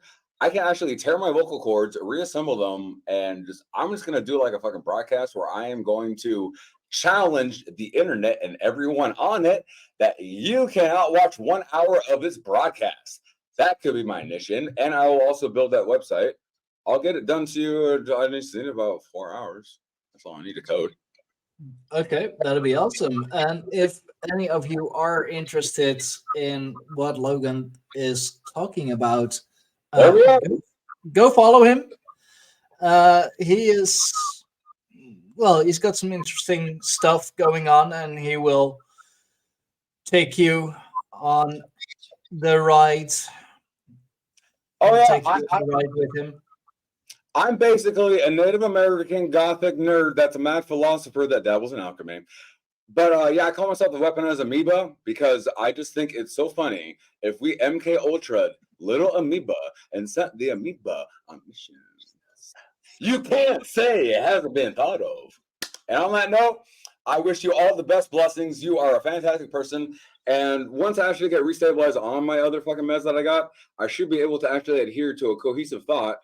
So if you guys want to do a show serially where you just pick apart my brain, let's do it, man. I don't care. Sounds fun. Pick apart your brain, like the little bit that is still attached to itself. Oh, that's the part that goes with emotions. That's useless, actually. Anyway, I'm going to end the stream here. It's been a lot of fun having you on, and see you on the next time, bro. Because I'm sure you're gonna pop in again. You made your way in, and there's no getting you out now. So, and thank you all who has been watching. Thank you all who will be watching later. If you're watching this on any other platform than Twitter or Twitch, leave a like, leave a comment, make sure to subscribe. If you're listening to this on the audio platforms, do the same. Leave a like, share it, leave a nice comment, say something nice to Logan. Send positive vibrations my way. It's been quite sad up here. All right, I'll be doing a live broadcast myself. I'm doing theater acting and all this great content shit. But what I'm saying is, if you have eyes to see and ears to hear, it may work to actually listen to the crap I'm saying. Because if you can recognize patterns and build a story and disassemble things and be really smart with your brain, you guys are in for a fucking good show tonight. And on that note, I'm done. I'm going to shut up now. I'm going to go leave. And you are a fantastic person. And tomorrow you are going to forget something and you're going to find it in your wife's left pants pocket. That's all I'm saying. Later. Okay. See you later, man. That would be quite interesting. Timeline can shift. Just like you want to go to Burger King, but you can pull the McDonald's too. It could be in the right pocket. Or not, no pockets. Who knows? I'm sorry, man. We usually said it hours of pure philosophical symposium madness. Hey, there's a title. All right, I'm out. I mean, I can kick you out as well, but that would be a little rude. Don't worry Don't worry about it. Yeah, I'm going to be working on my behavior. I'll probably just go start talking to a therapist and doing regression therapy and all that crap. But all right, later. I got to shut the fuck up. All right. You're awesome. Dude, if you're gonna go to a therapist, then that therapist is gonna end up needing therapy. Or I get put back in the bounce room again with chains. That's a little fun. All right, I'm fucking around, dude. I'm just a guy. You can find me at LOGANKENORAS5 on X or Twitter.com. There'll be a live broadcast in 5 minutes. And on that note, I got to prepare and make a great show for y'all. So, Alrighty.